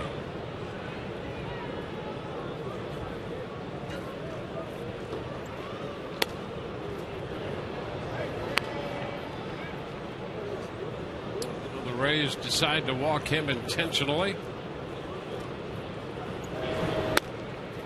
Now the left-handed bat of Mitch Moreland on deck.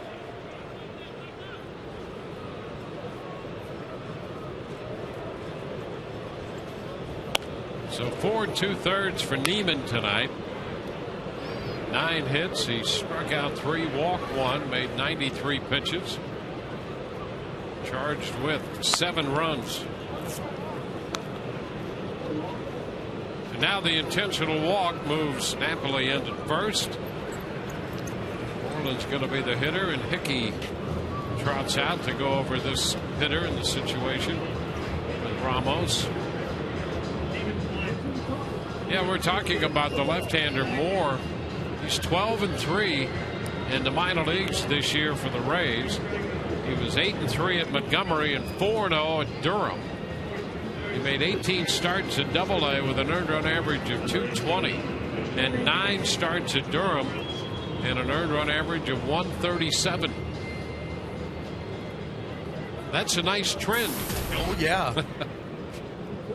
12-3 overall in 27 starts with a 192.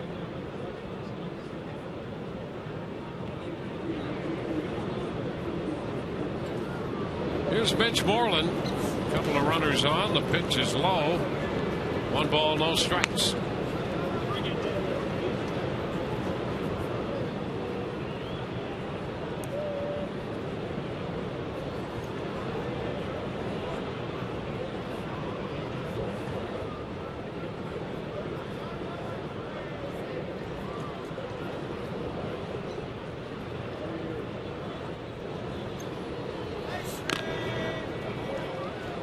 One and one.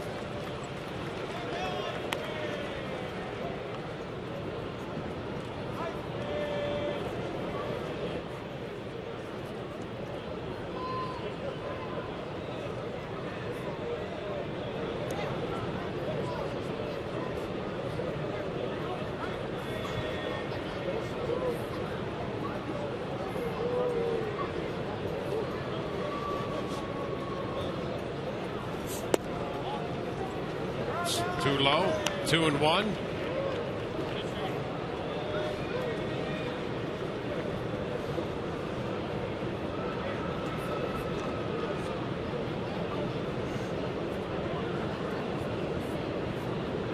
Ramos working in relief. Pitched an inning and a third in relief of Neiman last Thursday against the Texas Rangers.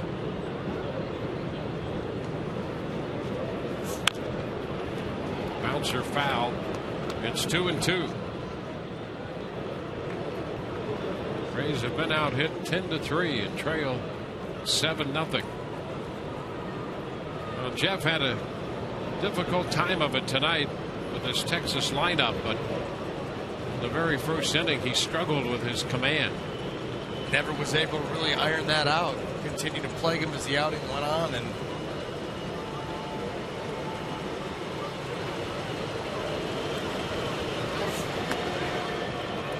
pitch is down.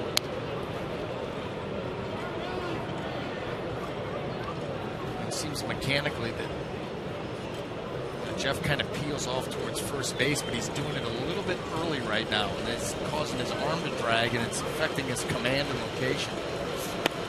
And swing and a miss. Takes care of Moreland. Ramos strikes out the Texas first baseman. The Rangers add 2 and lead 7-0.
Ian Kinsler in the first. They got another leadoff homer in the second from David Murphy, connecting off Jeff Neiman.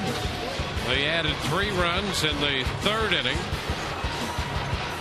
A couple more in the fifth. Murphy's had a good night. He is 3 for 3 with 3 runs batted in, a homer and 2 doubles.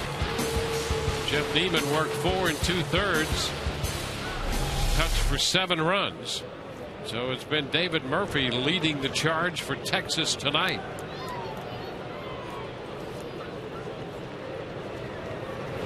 Brandon Guyer leads it off, and the first pitch is a strike.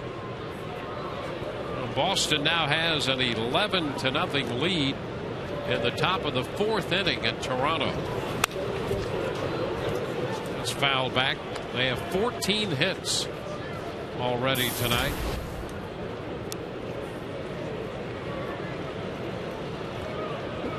Everyone in that Boston lineup with a hit except Dustin Pedroia. 1 ball and 2 strikes the count to Guyer. Lobaton next, and then Johnson.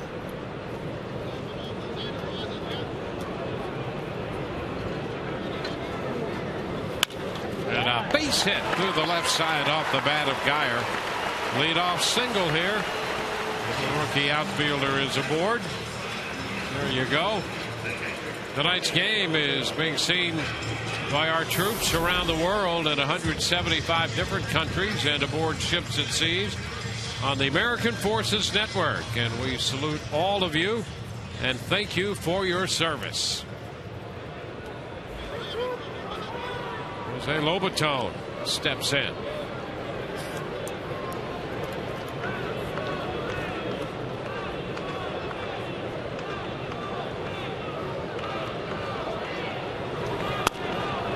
Lobaton lays off the pitch upstairs from C.J. Wilson.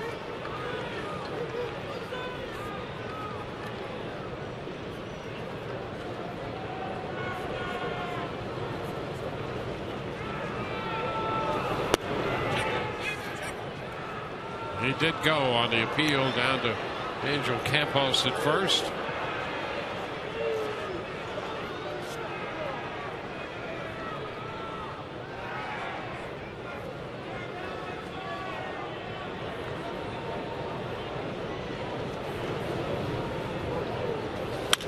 Ground ball shortstop. Andrus to Kinsler, and over to first, the scoop by Moreland, and a 6-4-3 double play. Well, they got a double play in the first inning, got a double play in the fourth, and another one here in the fifth. A little short here on the throw by Kinsler, trying to avoid contact, but a nice scoop by Moreland down there at first base to finish off that double play. That's tough. You get the leadoff man aboard, looking to make a little bit of noise here. Twofer. Elliott Johnson takes the pitch down.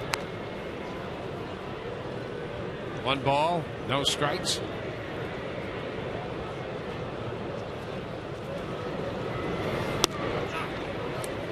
This one is low, 2-0.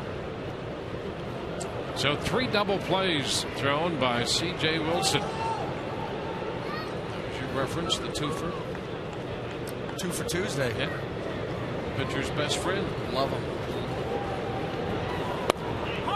With a strike at the knees. 2-1.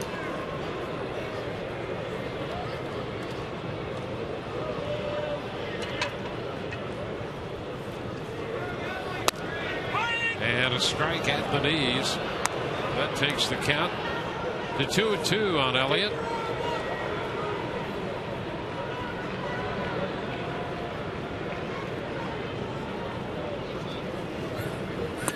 Cut the miss, and Johnson is out on strikes.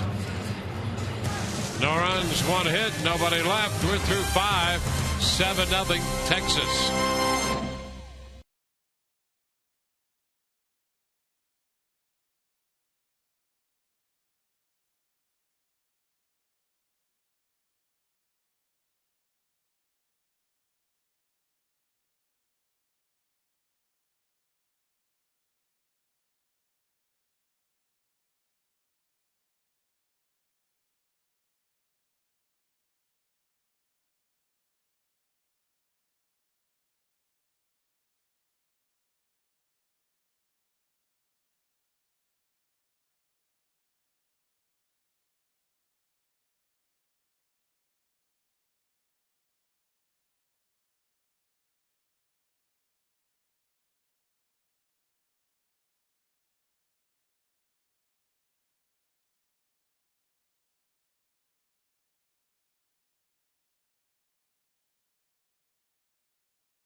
and a strike call.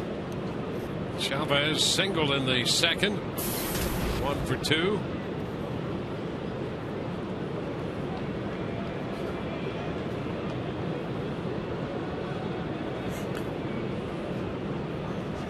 A ball and a strike. We're talking about Matt Moore's season with that combined 12-3 and a 192. How about this? 155 innings, 210 strikeouts, with an opponent's batting average of 184 for the 22-year-old lefty. That's wanting to go out and embarrass people. I mean, that is over the course of a season.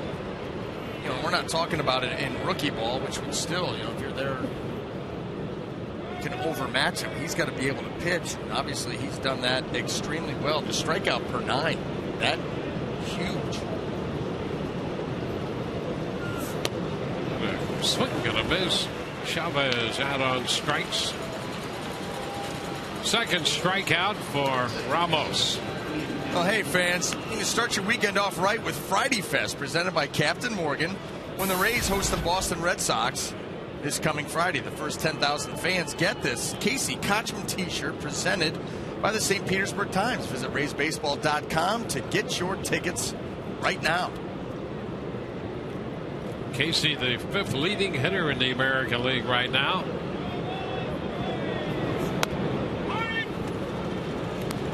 Pitch. Kinsler looks at a strike. So that's Friday night to the first 10,000 fans.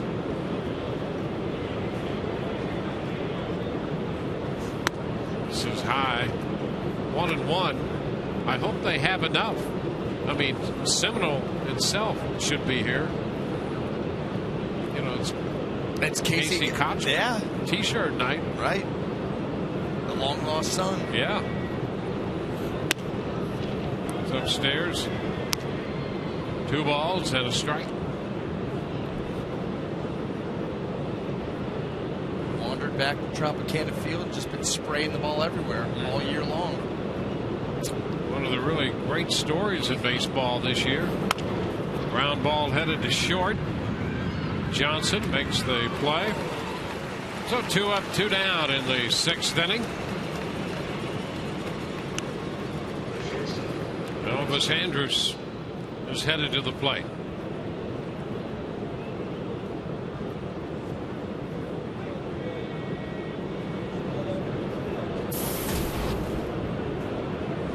Singled and scored in the 3rd. Retired on a very good play by Sean Rodriguez at 3rd base in the 5th inning. 1 for 3 overall.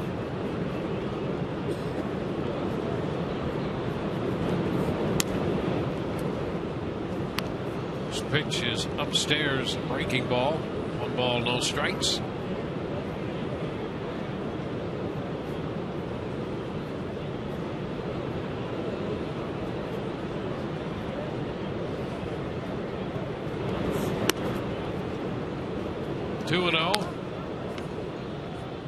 There's still rain delayed as far as we know. Baltimore and New York.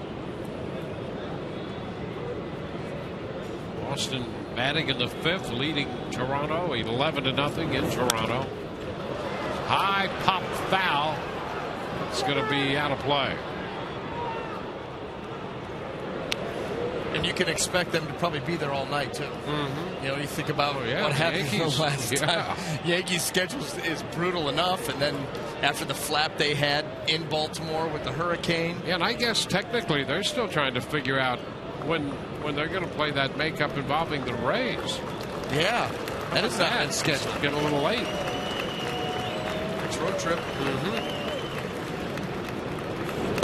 Swing and a miss. It's 2-2. Rays already had a makeup game on the backside of that series. Originally supposed to be a 2-game set. A day off on Monday. And the Rays will have that. And then they'll play Tuesday and Wednesday. And Thursday was a day off. It's going to be a makeup game there. But before they get to that, they're going to have to play a doubleheader somewhere in there. Yeah. I know that Monday, I believe the Yankees have a one-game makeup with Minnesota. They do. So you can't play that day. So, yeah, it's either Tuesday or Wednesday. And right now, I guess it's the best 3 out of 5 coin flip. And it's all knotted up in 2 between Tuesday and Wednesday. Yeah. Ground ball to third. Sean Rodriguez and a scoop at first by Kochman. 1-2-3 inning. Bottom half of the 6th coming up. 7-0 Texas.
Lead 7-0. Rays batting in the bottom half of the 6th inning. The rotation that the Rays will face this weekend against Boston a little bit different than they originally thought. Eric Bedard will not go. He's got a little bit of a knee issue. And Josh Beckett left last night's game due to a sprained ankle. Went back to Boston. They concurred it is a sprained ankle. So here are your 3 starters against the Rays. John Lackey against Wade Davis Friday. Kyle Weiland against Jeremy Hellickson on Saturday. And John Lester against James Shields on Sunday. A little different look for the Red Sox this weekend than we originally thought. Guys, back to you. Well, that's that's interesting. They lose Beckett. Here's the pitch to Jennings, and he takes it for a strike. The bottom of the 6th underway here. The Rays had hoped that things would work out a little better tonight than they have so far. A little pop-up. Kinsler retreating into the outfield. So tomorrow afternoon's game is going to be important. The Rays will have David Price against Derek Holland. The Rays came in 7 games back of Boston in the wild card with 22 games left to play. Boston with a big lead tonight, and the Rays are down big here. But if they could, they certainly had hoped that they could keep it at 7. And maybe pick up a game going into that series, and you never know what could happen head to head. There's time, but they're going to have to get down to business and do some winning. Want to know the count to B.J. Upton. And stranger things have happened, as we know. But you really need to close that gap. 1-1.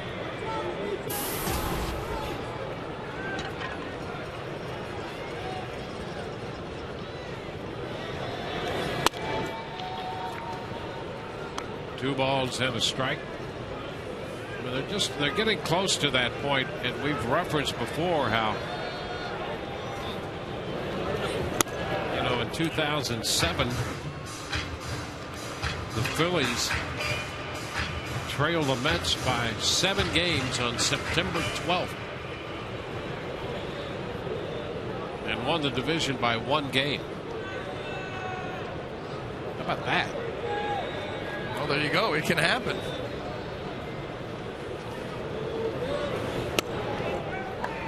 DJ takes a walk. Second time he's walked tonight. But like you said, the Rays are going to have to take care of business. Yeah, you're going to get into these weekend series against Boston. You got to sweep. Yeah, you can't take two and give one back, and there's no time for that. You've got to go on a serious run. Now, the one thing I'll say in the Rays' favor is that starting pitching they're going to roll out.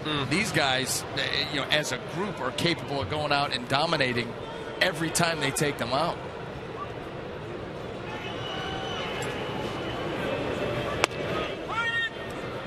Longoria. Well, at some point, we talked about this all year. It's something that the Rays have not been able to do because the starters have been so good and they've lost so many close games. The offense has prevented the Rays from reeling off a 10-game winning streak, and you win 13 out of 15. They've not been able to do that.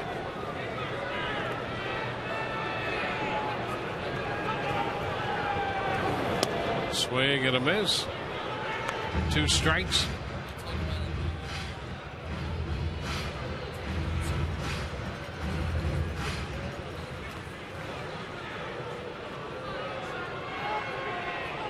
Upton at first, 1 away. And a liner foul down toward the bullpen.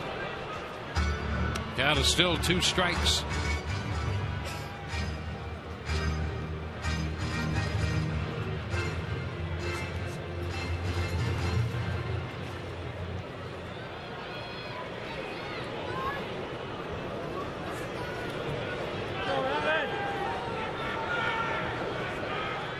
An 0-2 count.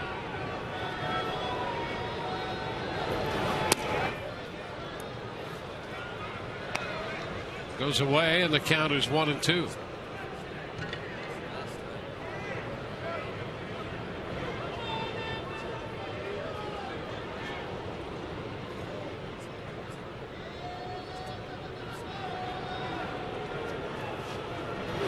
And a pitch in and a cut and a miss. So Longoria is out on strikes, 2 gone. Well, I'll tell you what, the way he worked over Evan Longoria in the previous at-bat, he goes the exact opposite this time. Starts him off right there, okay? Slider, strike 1. Curveball, swing over the top of it, get him leaning out there, come in, quicken him up with the cutter, get him leaning again on the fastball, and come right back in. Look where those pitches are on Fox Tracks, all over the place. Talk about mixing up your sequences to a dangerous hitter. What could Evan look for there? I mean, never stayed in one area with the same pitch the entire sequence.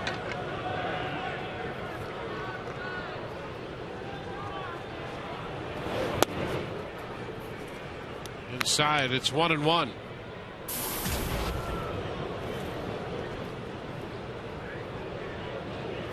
Well, for the Rays, this is more of what they've seen and really not done against C.J. Wilson. He continues to be very tough. 2-1.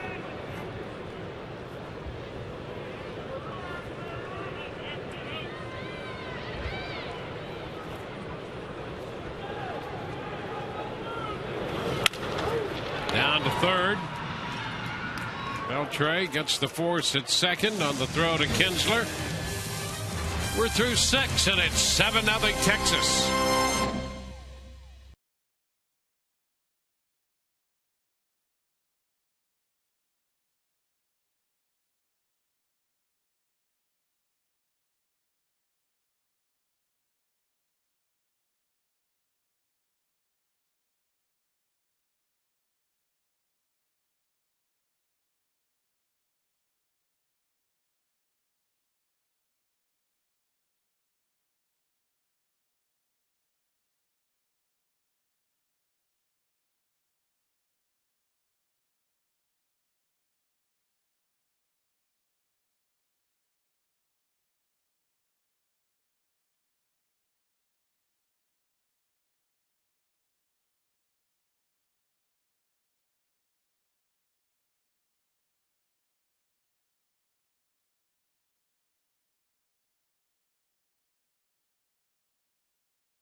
transmitted in any form. The accounts and descriptions of this game may not be disseminated without the express written consent of the Tampa Bay Rays.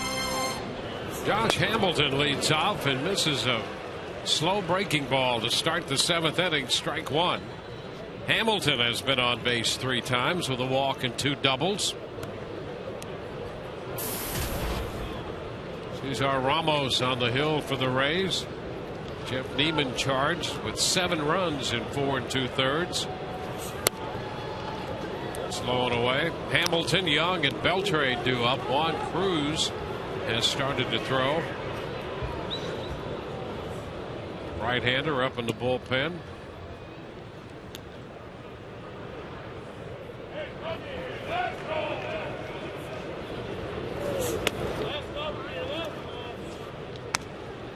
Two and one.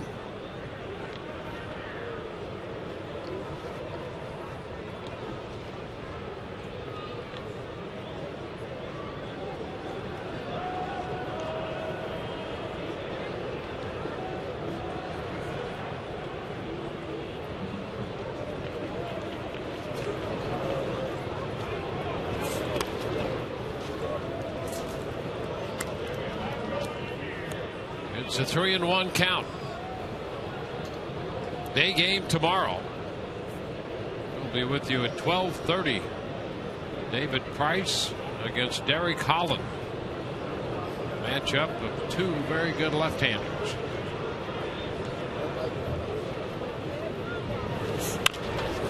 Down to first. That's going to be a fair ball. Kochman steps on the bag. 1 out. Well, join the Rays in honoring our community's first responders on Sunday, September the 11th, when the Rays host the Boston Red Sox. First 10,000 kids 14 and under will get a Rays fire helmet presented by Chili's. Visit RaysBaseball.com for more information. Pitching change coming for the Rays. Juan Cruz will be summoned from the bullpen. Back in a moment.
A 7-0 in the 7th inning here. I'm Angela Jacobs, reminding you that you can get connected with Fox Sports Game Connect on foxsportsflorida.com.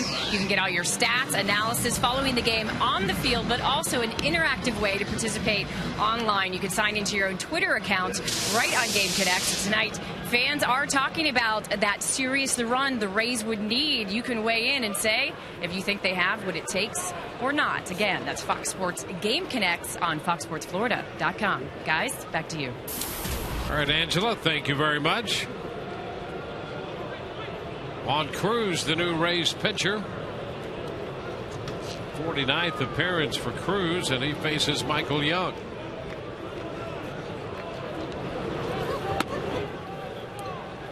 Pitch outside. 1-0. So anything in 2/3 for Cesar Ramos, 4 2/3 for Neiman.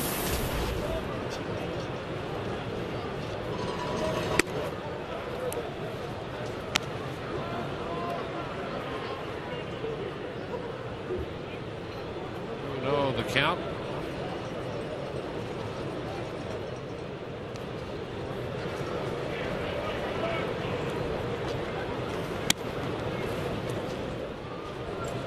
Pitch outside, 3-0.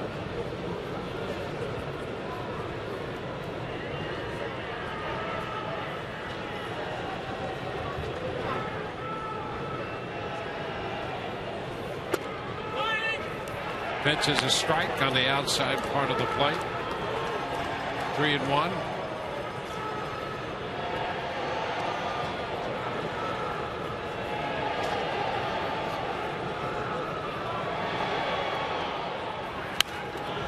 Foul back. So the count is full.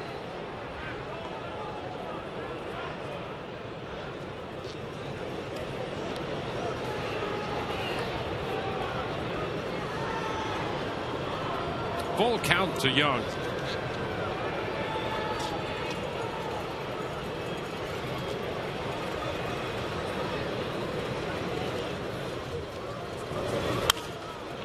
High foul the other way.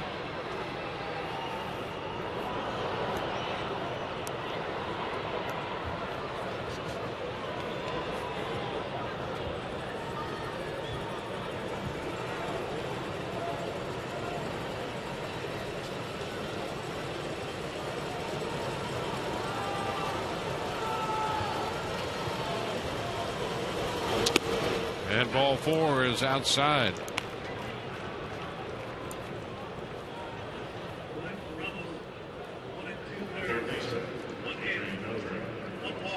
Tonight's game is brought to you in part by Geico. 15 minutes could save you 15% or more on your car insurance. Visit geico.com today.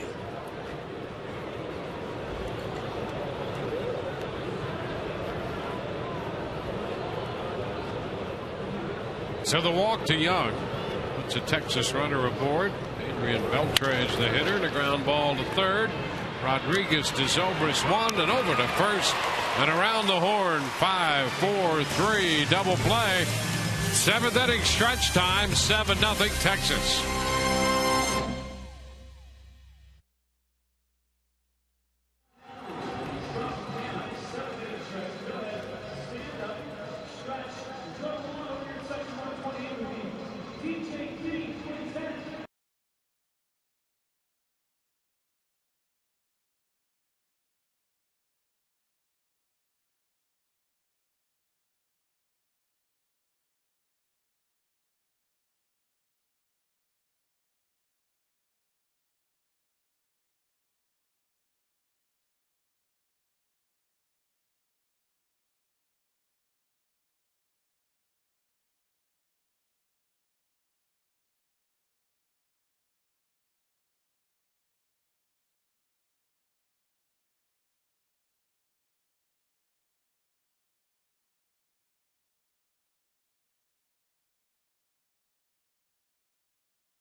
Well, that says it all to this point.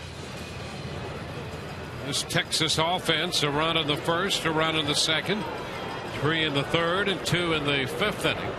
The Rays come in to hit in the bottom of the 7th. Have no runs on just 4 hits against the 30-year-old left-hander C.J. Wilson. First pitch, Sean Rodriguez looks at that for a strike. Sean has been on base twice tonight with a walk and a single. And is down in the count 0-2.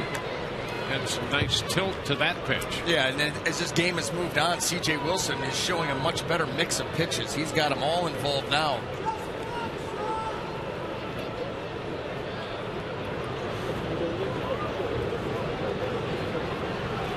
The 0-2.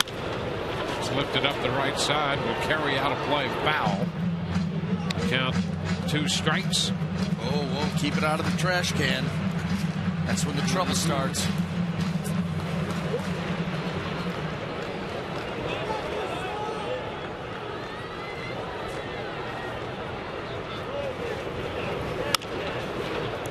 Shot.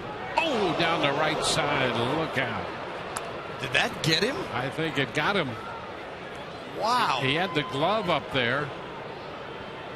Yeah, talking about deserving a baseball. I think he took that off the chops. I think he did. Let's check him out. Yeah. Strike 3 call on Rodriguez. Strikeout number 6 for C.J. Wilson. Wilson has been very good in the Ford leaderboard. Most wins by lefties the last 2 years. And Wilson, part of that crew. C.C. Sabathia tops the list. See David Price in the middle. And Wilson looking for his 30th win over the last 2 years here tonight. He was 15-8 last year. Came into this game 14-6. He's ahead of Kochman, 1 strike.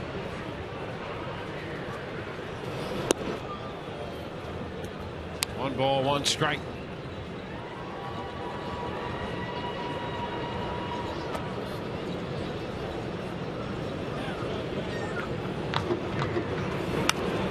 That's a foul ball. It's 1-2.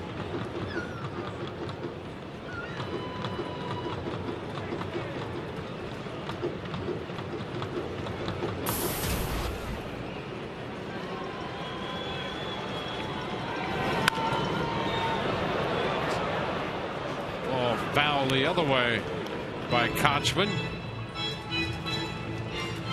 1-2.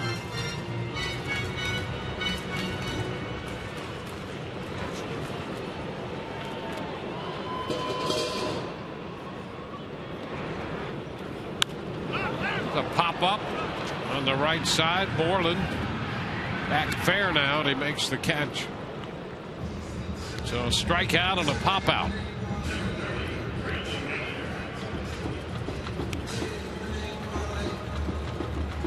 Boston leads 13-0. Top of the 6th. And it's still showing a rain delay in New York. Baltimore and the Yankees. They'll be there all night. Oh, here's Geyer hitting one back into right field. Murphy just short of the track makes the catch. 1-2-3. We head into the 8th. 7-0 Texas.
7-0. Get exclusive deals and coupons delivered right to your phone with the free TampaBay.com/things-to-do iPhone app powered by the St. Petersburg Times. It's available now at the iTunes App Store.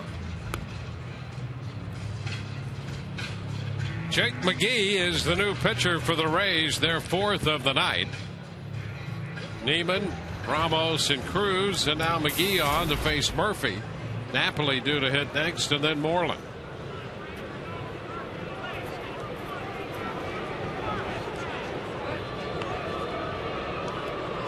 Getting the forecast for New York. Oh, right. Yep. Yeah, somebody needs to, because they've been waiting a long time. The Orioles and the Yankees. Rain delayed. The pitch to Murphy is a strike.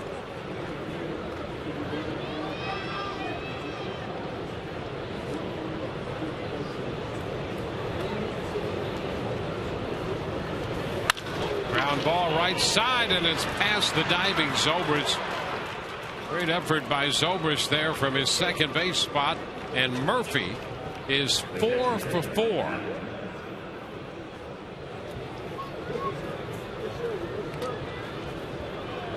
Home run, 2 doubles, and now a single for Murphy. And he's hit the ball all over the place, too.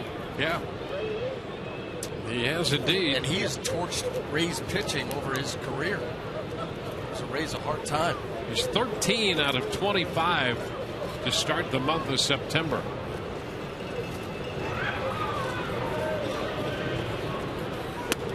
Napoli ball gets away from Lobaton.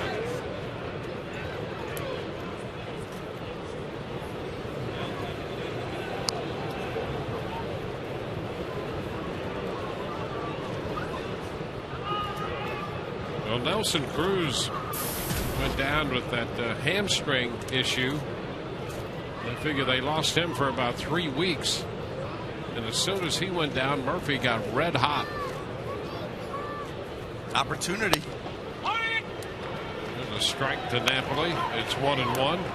You never know when it's going to come your way, and he is taking the extra time that he's getting and seizing the moment. Tough to find a spot in this Ranger lineup. Yeah, you'd better be able to hit if you're going to play for the Rangers.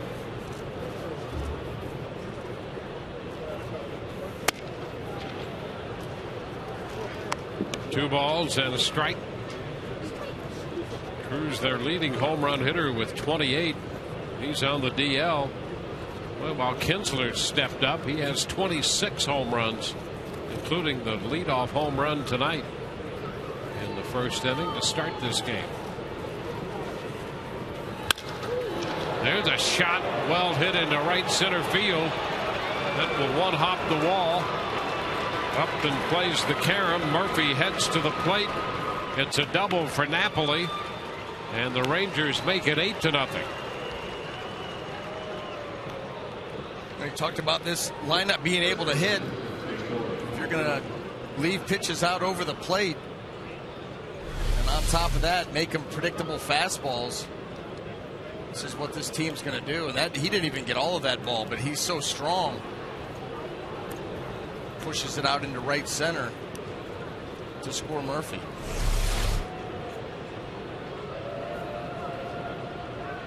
So Napoli is now at second base.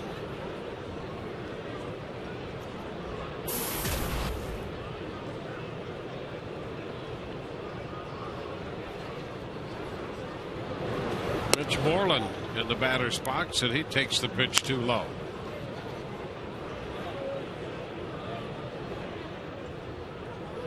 One ball, no strikes.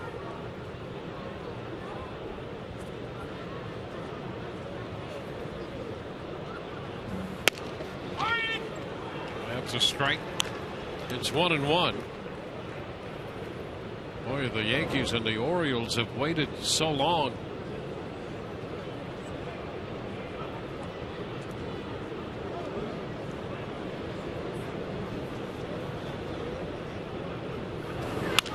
It's foul out of play.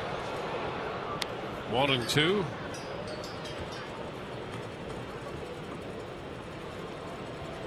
And here we are in the 8th.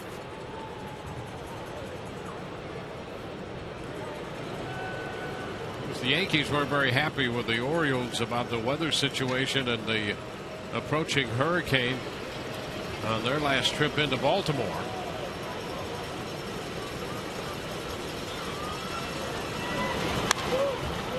Foul ball back. Jeter and Teixeira at the movies. Yeah, they're having dinner right now. Right.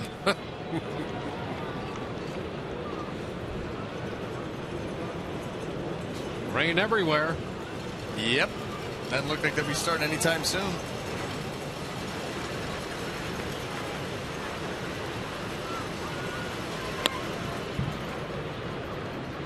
Two balls, two strikes.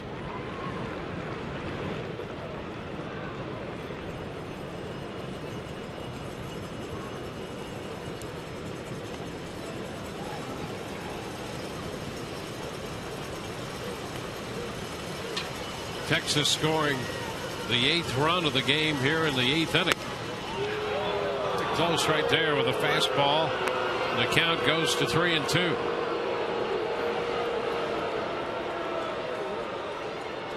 This pitch just off the plate.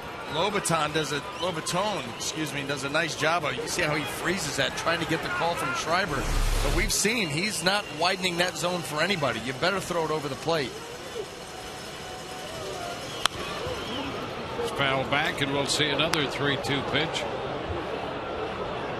Well, the Rays have gotten to 14 games over 500, which matches their season's high. And they run into the Texas offense tonight and trailed 8-0. A run home in the 8th with a man in scoring position and nobody out. Another 3-2 pitch. He got him. Fastball from McGee. Moreland out on strikes. Well, nothing fancy about this. Full count. Everybody knows what's coming. Just overpower them.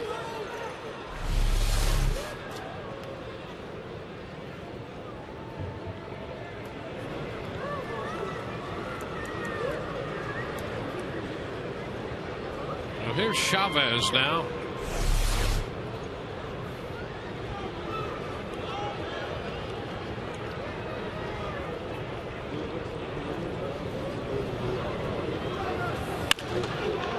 Fouls it the right side, not a play. Chavez is singled, grounded out, and struck out. 33-year-old outfielder. And he's played well for the Texas Rangers.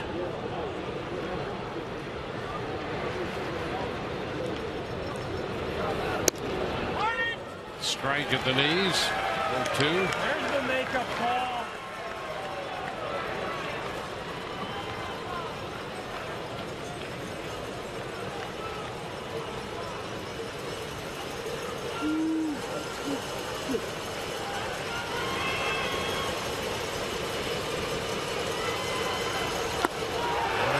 Chases this high fastball against the lefty and is out on strikes.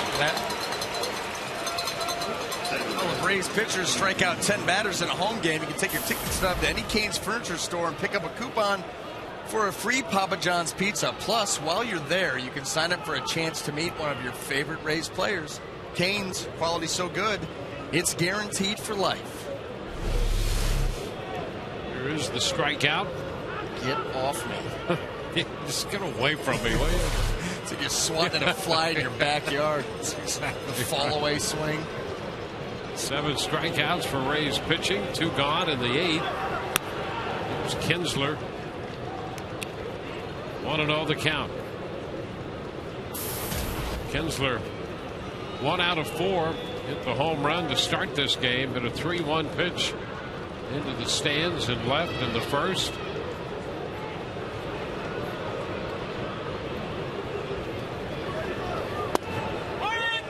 Strike on the outside part of the plate makes it 1-1.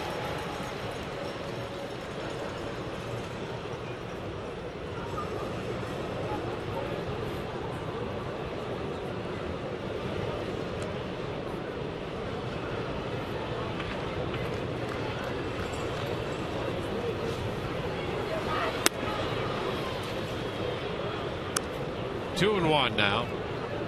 You see this Texas club tonight put up 8 runs, 12 hits. It really makes you appreciate what James Shields did in the game yesterday. Oh, sure. Once again, just going out and mowing teams down, and that was after having went 8 shutout in Arlington against them from his previous start. 3-1. I mean, when you think what he has done against this club, 25 innings, his last 25 innings against them, 2 earned runs, 1 yesterday, and that didn't come until the 9th inning. Came on the 2nd out in the 9th when they finally got a run.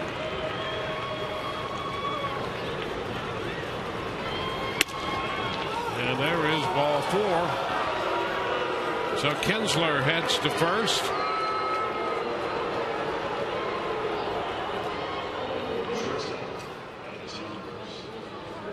Elvis Andrus now the hitter with men at first and second. 2 outs and a run home.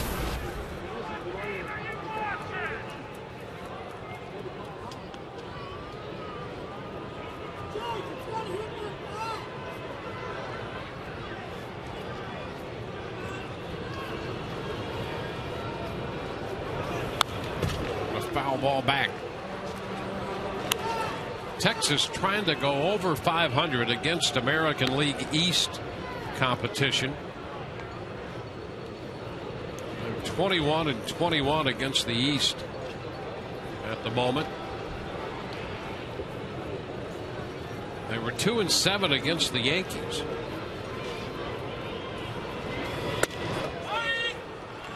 There's a strike. 0-2. But the thing about that, they're 2-7 against the Yankees, 6-4 against Boston. But they had to play 6 of those games against New York in New York, and 7 of their games against Boston in Texas. The pitch missed, and it's 1-2. So they're playing outside the division, and that's one of the challenges of the schedule now.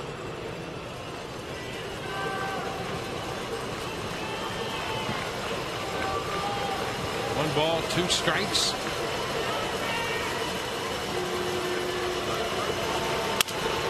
And a foul ball up the right side. They're playing on the road against the Rays here, the second series. They played the Rays 1 series over in Texas. So that sort of imbalance when you go out of your division, that's a problem. Yeah, I mean, hey, you can have more games against Boston at home, but you're going to go to the Yankees more. You're going to go to the Rays more. Yeah. Not easy. A ball, 2 strikes. 2-2.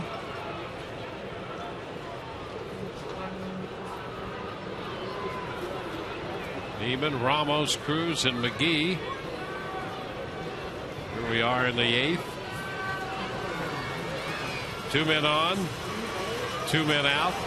A run home. The 2-2. He got it. Struck him out. Well, he strikes out the side, all on hard stuff. They score a run, leave a man. 8-0 Texas.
Ford dealers. By Coventry Healthcare of Florida, lighting the way to better health. And by Subway, eat fresh.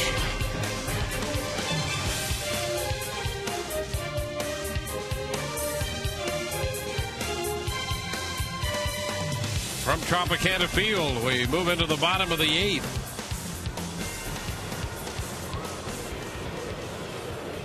Jose Lobaton leads it off, hitting right-handed against Wilson. And he chops one foul, third base side. Lobaton with a couple ground balls tonight. One to second, and the last one to the shortstop, Andrews, who started a double play with that ground ball.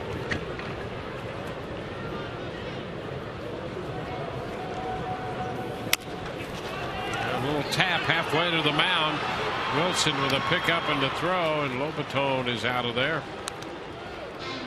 Well, the Mosaic Company and the Rays are working together to end hunger through home runs for food. Each Rays home run, Mosaic donates $500 to Feeding America Tampa Bay. So far, $71,500 has been donated.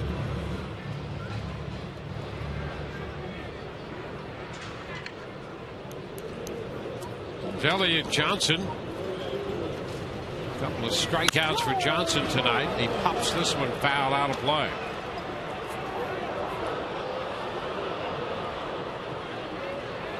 Six strikeouts on the night for Wilson. He's limited the Rays to just 4 hits and no runs. And a tap to third. Beltre's throw to first in time. And so Wilson, who's just barely over 100 pitches here, is 2 outs into the 8th. I'll tell you, he's done a tremendous job tonight of really rocking the Rays hitters back and forth. Getting them thinking about the ball in and getting them out on a pitch away. Getting them leaning out over the plate, thinking about going out there with 2 strikes and then jamming them with the cutter. Just back and forth, in and out all night long. The pitch to Jennings is a strike.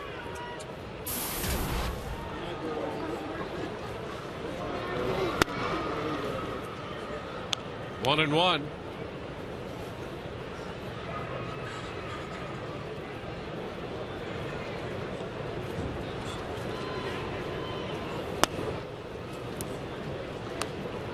Two balls and a strike.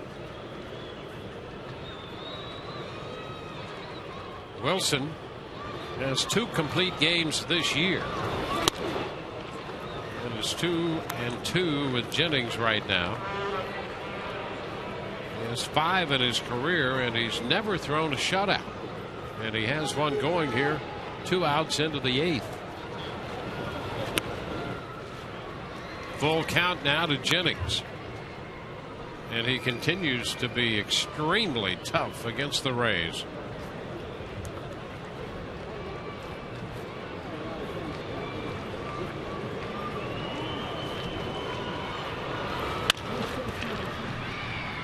Kinsler takes care of that chop. So 3 ground balls. 1, 2, 3 go the Rays. On to the 9th. 8-0 Texas.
Well, September 11th, the regular season begins with a Fox NFL Sunday doubleheader. First, the Falcons take on the Bears in Chicago as two of the NFC's best go head-to-head.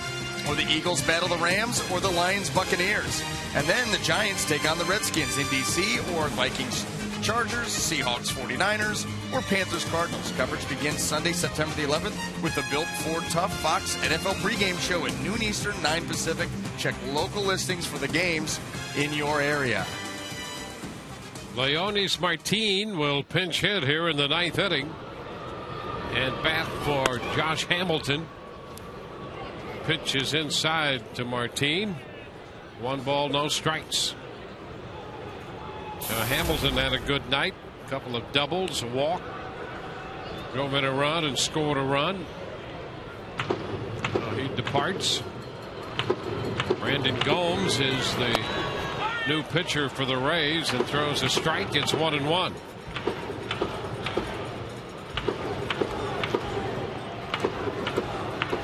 They got a run off McGee, 7 off Neiman.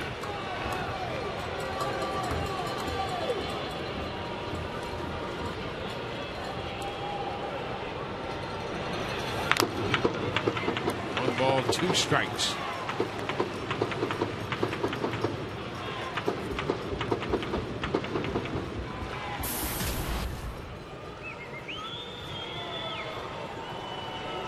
Martin appeared in his first 2 big league games in the Boston series for Texas. And he starts to go, did he? He did not, says Joe West. Take a look and see what you think. Hold up. I think, yeah.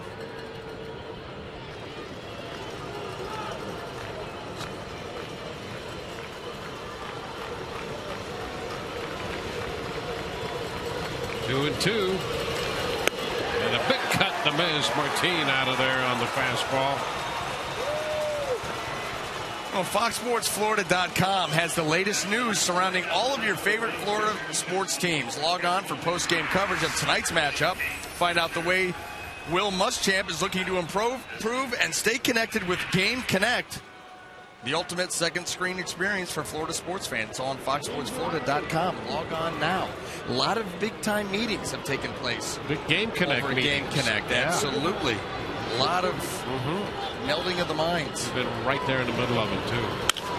This is Michael Young sending a fly ball to the opposite field. Geyer makes the catch on the warning track. 2 outs, 9 strikeouts by Rays pitching here. And Esteban Herman will pinch hit for Beltran.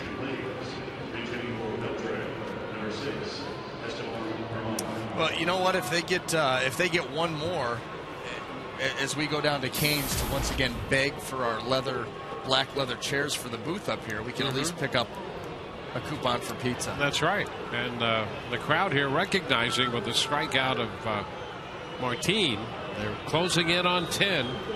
Another shot left, and here's Herman. There's a foul ball. 2 strikes away from a trip to Canes and the pizza.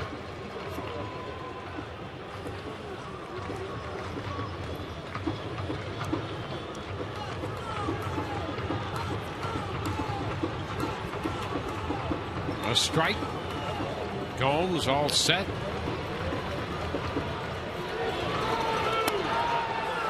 And that's down. 1-1. That looked like a pretty good pitch. Fans didn't like the call. There's pizza at stake. Let's take a look. Were they right? Oh, give it to him. The pop-up. Foul ball. Kochman digging hard, and he gets to the railing and makes the catch. Gets booed. That's a great catch, but there is a mixed reaction there. Great play by Kochman, but with that catch went all hopes of a pizza. 1-2-3 ninth. We go to the Rays half. They're down 8-0.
Rays 3 walks and 4 hits, but no runs. Struck out 6. He's been good again. Well, he has been very good early on, establishing his pitches, and now really just toying with the Rays at this point, using it in and out, the cutter, the slider, the fastball. He's just done a really nice job, like I said, last inning. He's getting the Rays looking for pitches in or where the pitches in, getting them out of the way, and then once he gets them leaning, he's been busting them in, just keeping the entire lineup off balance all night. B.J. Upton opens the bottom of the 9th inning and lifts the fly ball into left. Chavez, who just moved from center to left, makes the catch. So 1 pitch and 1 out. Chavez in left. Martin is the center fielder. Changes on the infield as well.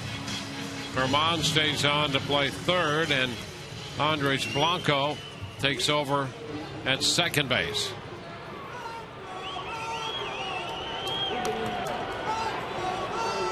Here's Longoria. 1 ball, no strikes.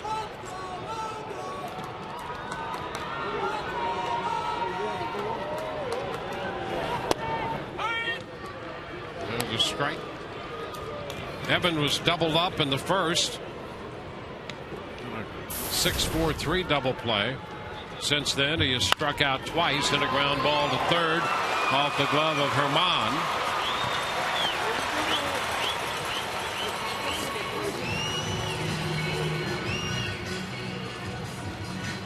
So that's a base hit. Well, Evan gets the head out quick off the glove of Beltre.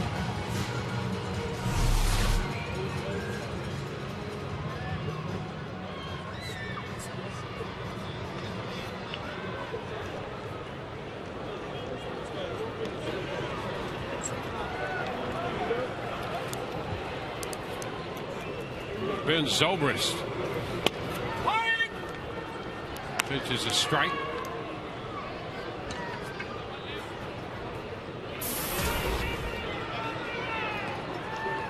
So the Rays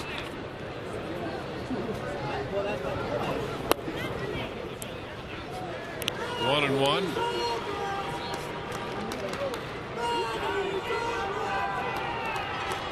Wilson, 2 complete games on the year. He has 5 for his career and has never thrown a shutout. 1 on, 1 out in the bottom of the 9th.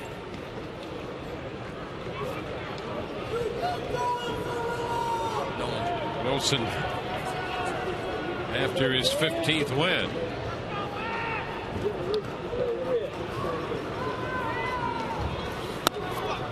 And that's too high.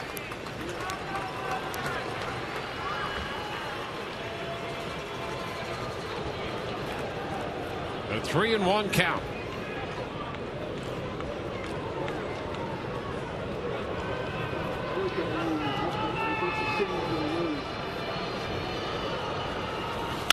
Ground ball, shortstop, Andres. Blanco 1, first base 2, 6-4-3, and on the 4th double play of the night, this game is over. C.J. Wilson has gone the distance, has thrown a complete game 5-hit shutout against the Rays. The first shutout of Wilson's career. He'll win his 15th game of the season. It's an 8-0 final here as the Texas Rangers even this current series at a game apiece. And it ended on the double play off the bat of Ben Zobrist. Double play started by Andres at shortstop. 8-0 the final. Back with the totals in a moment.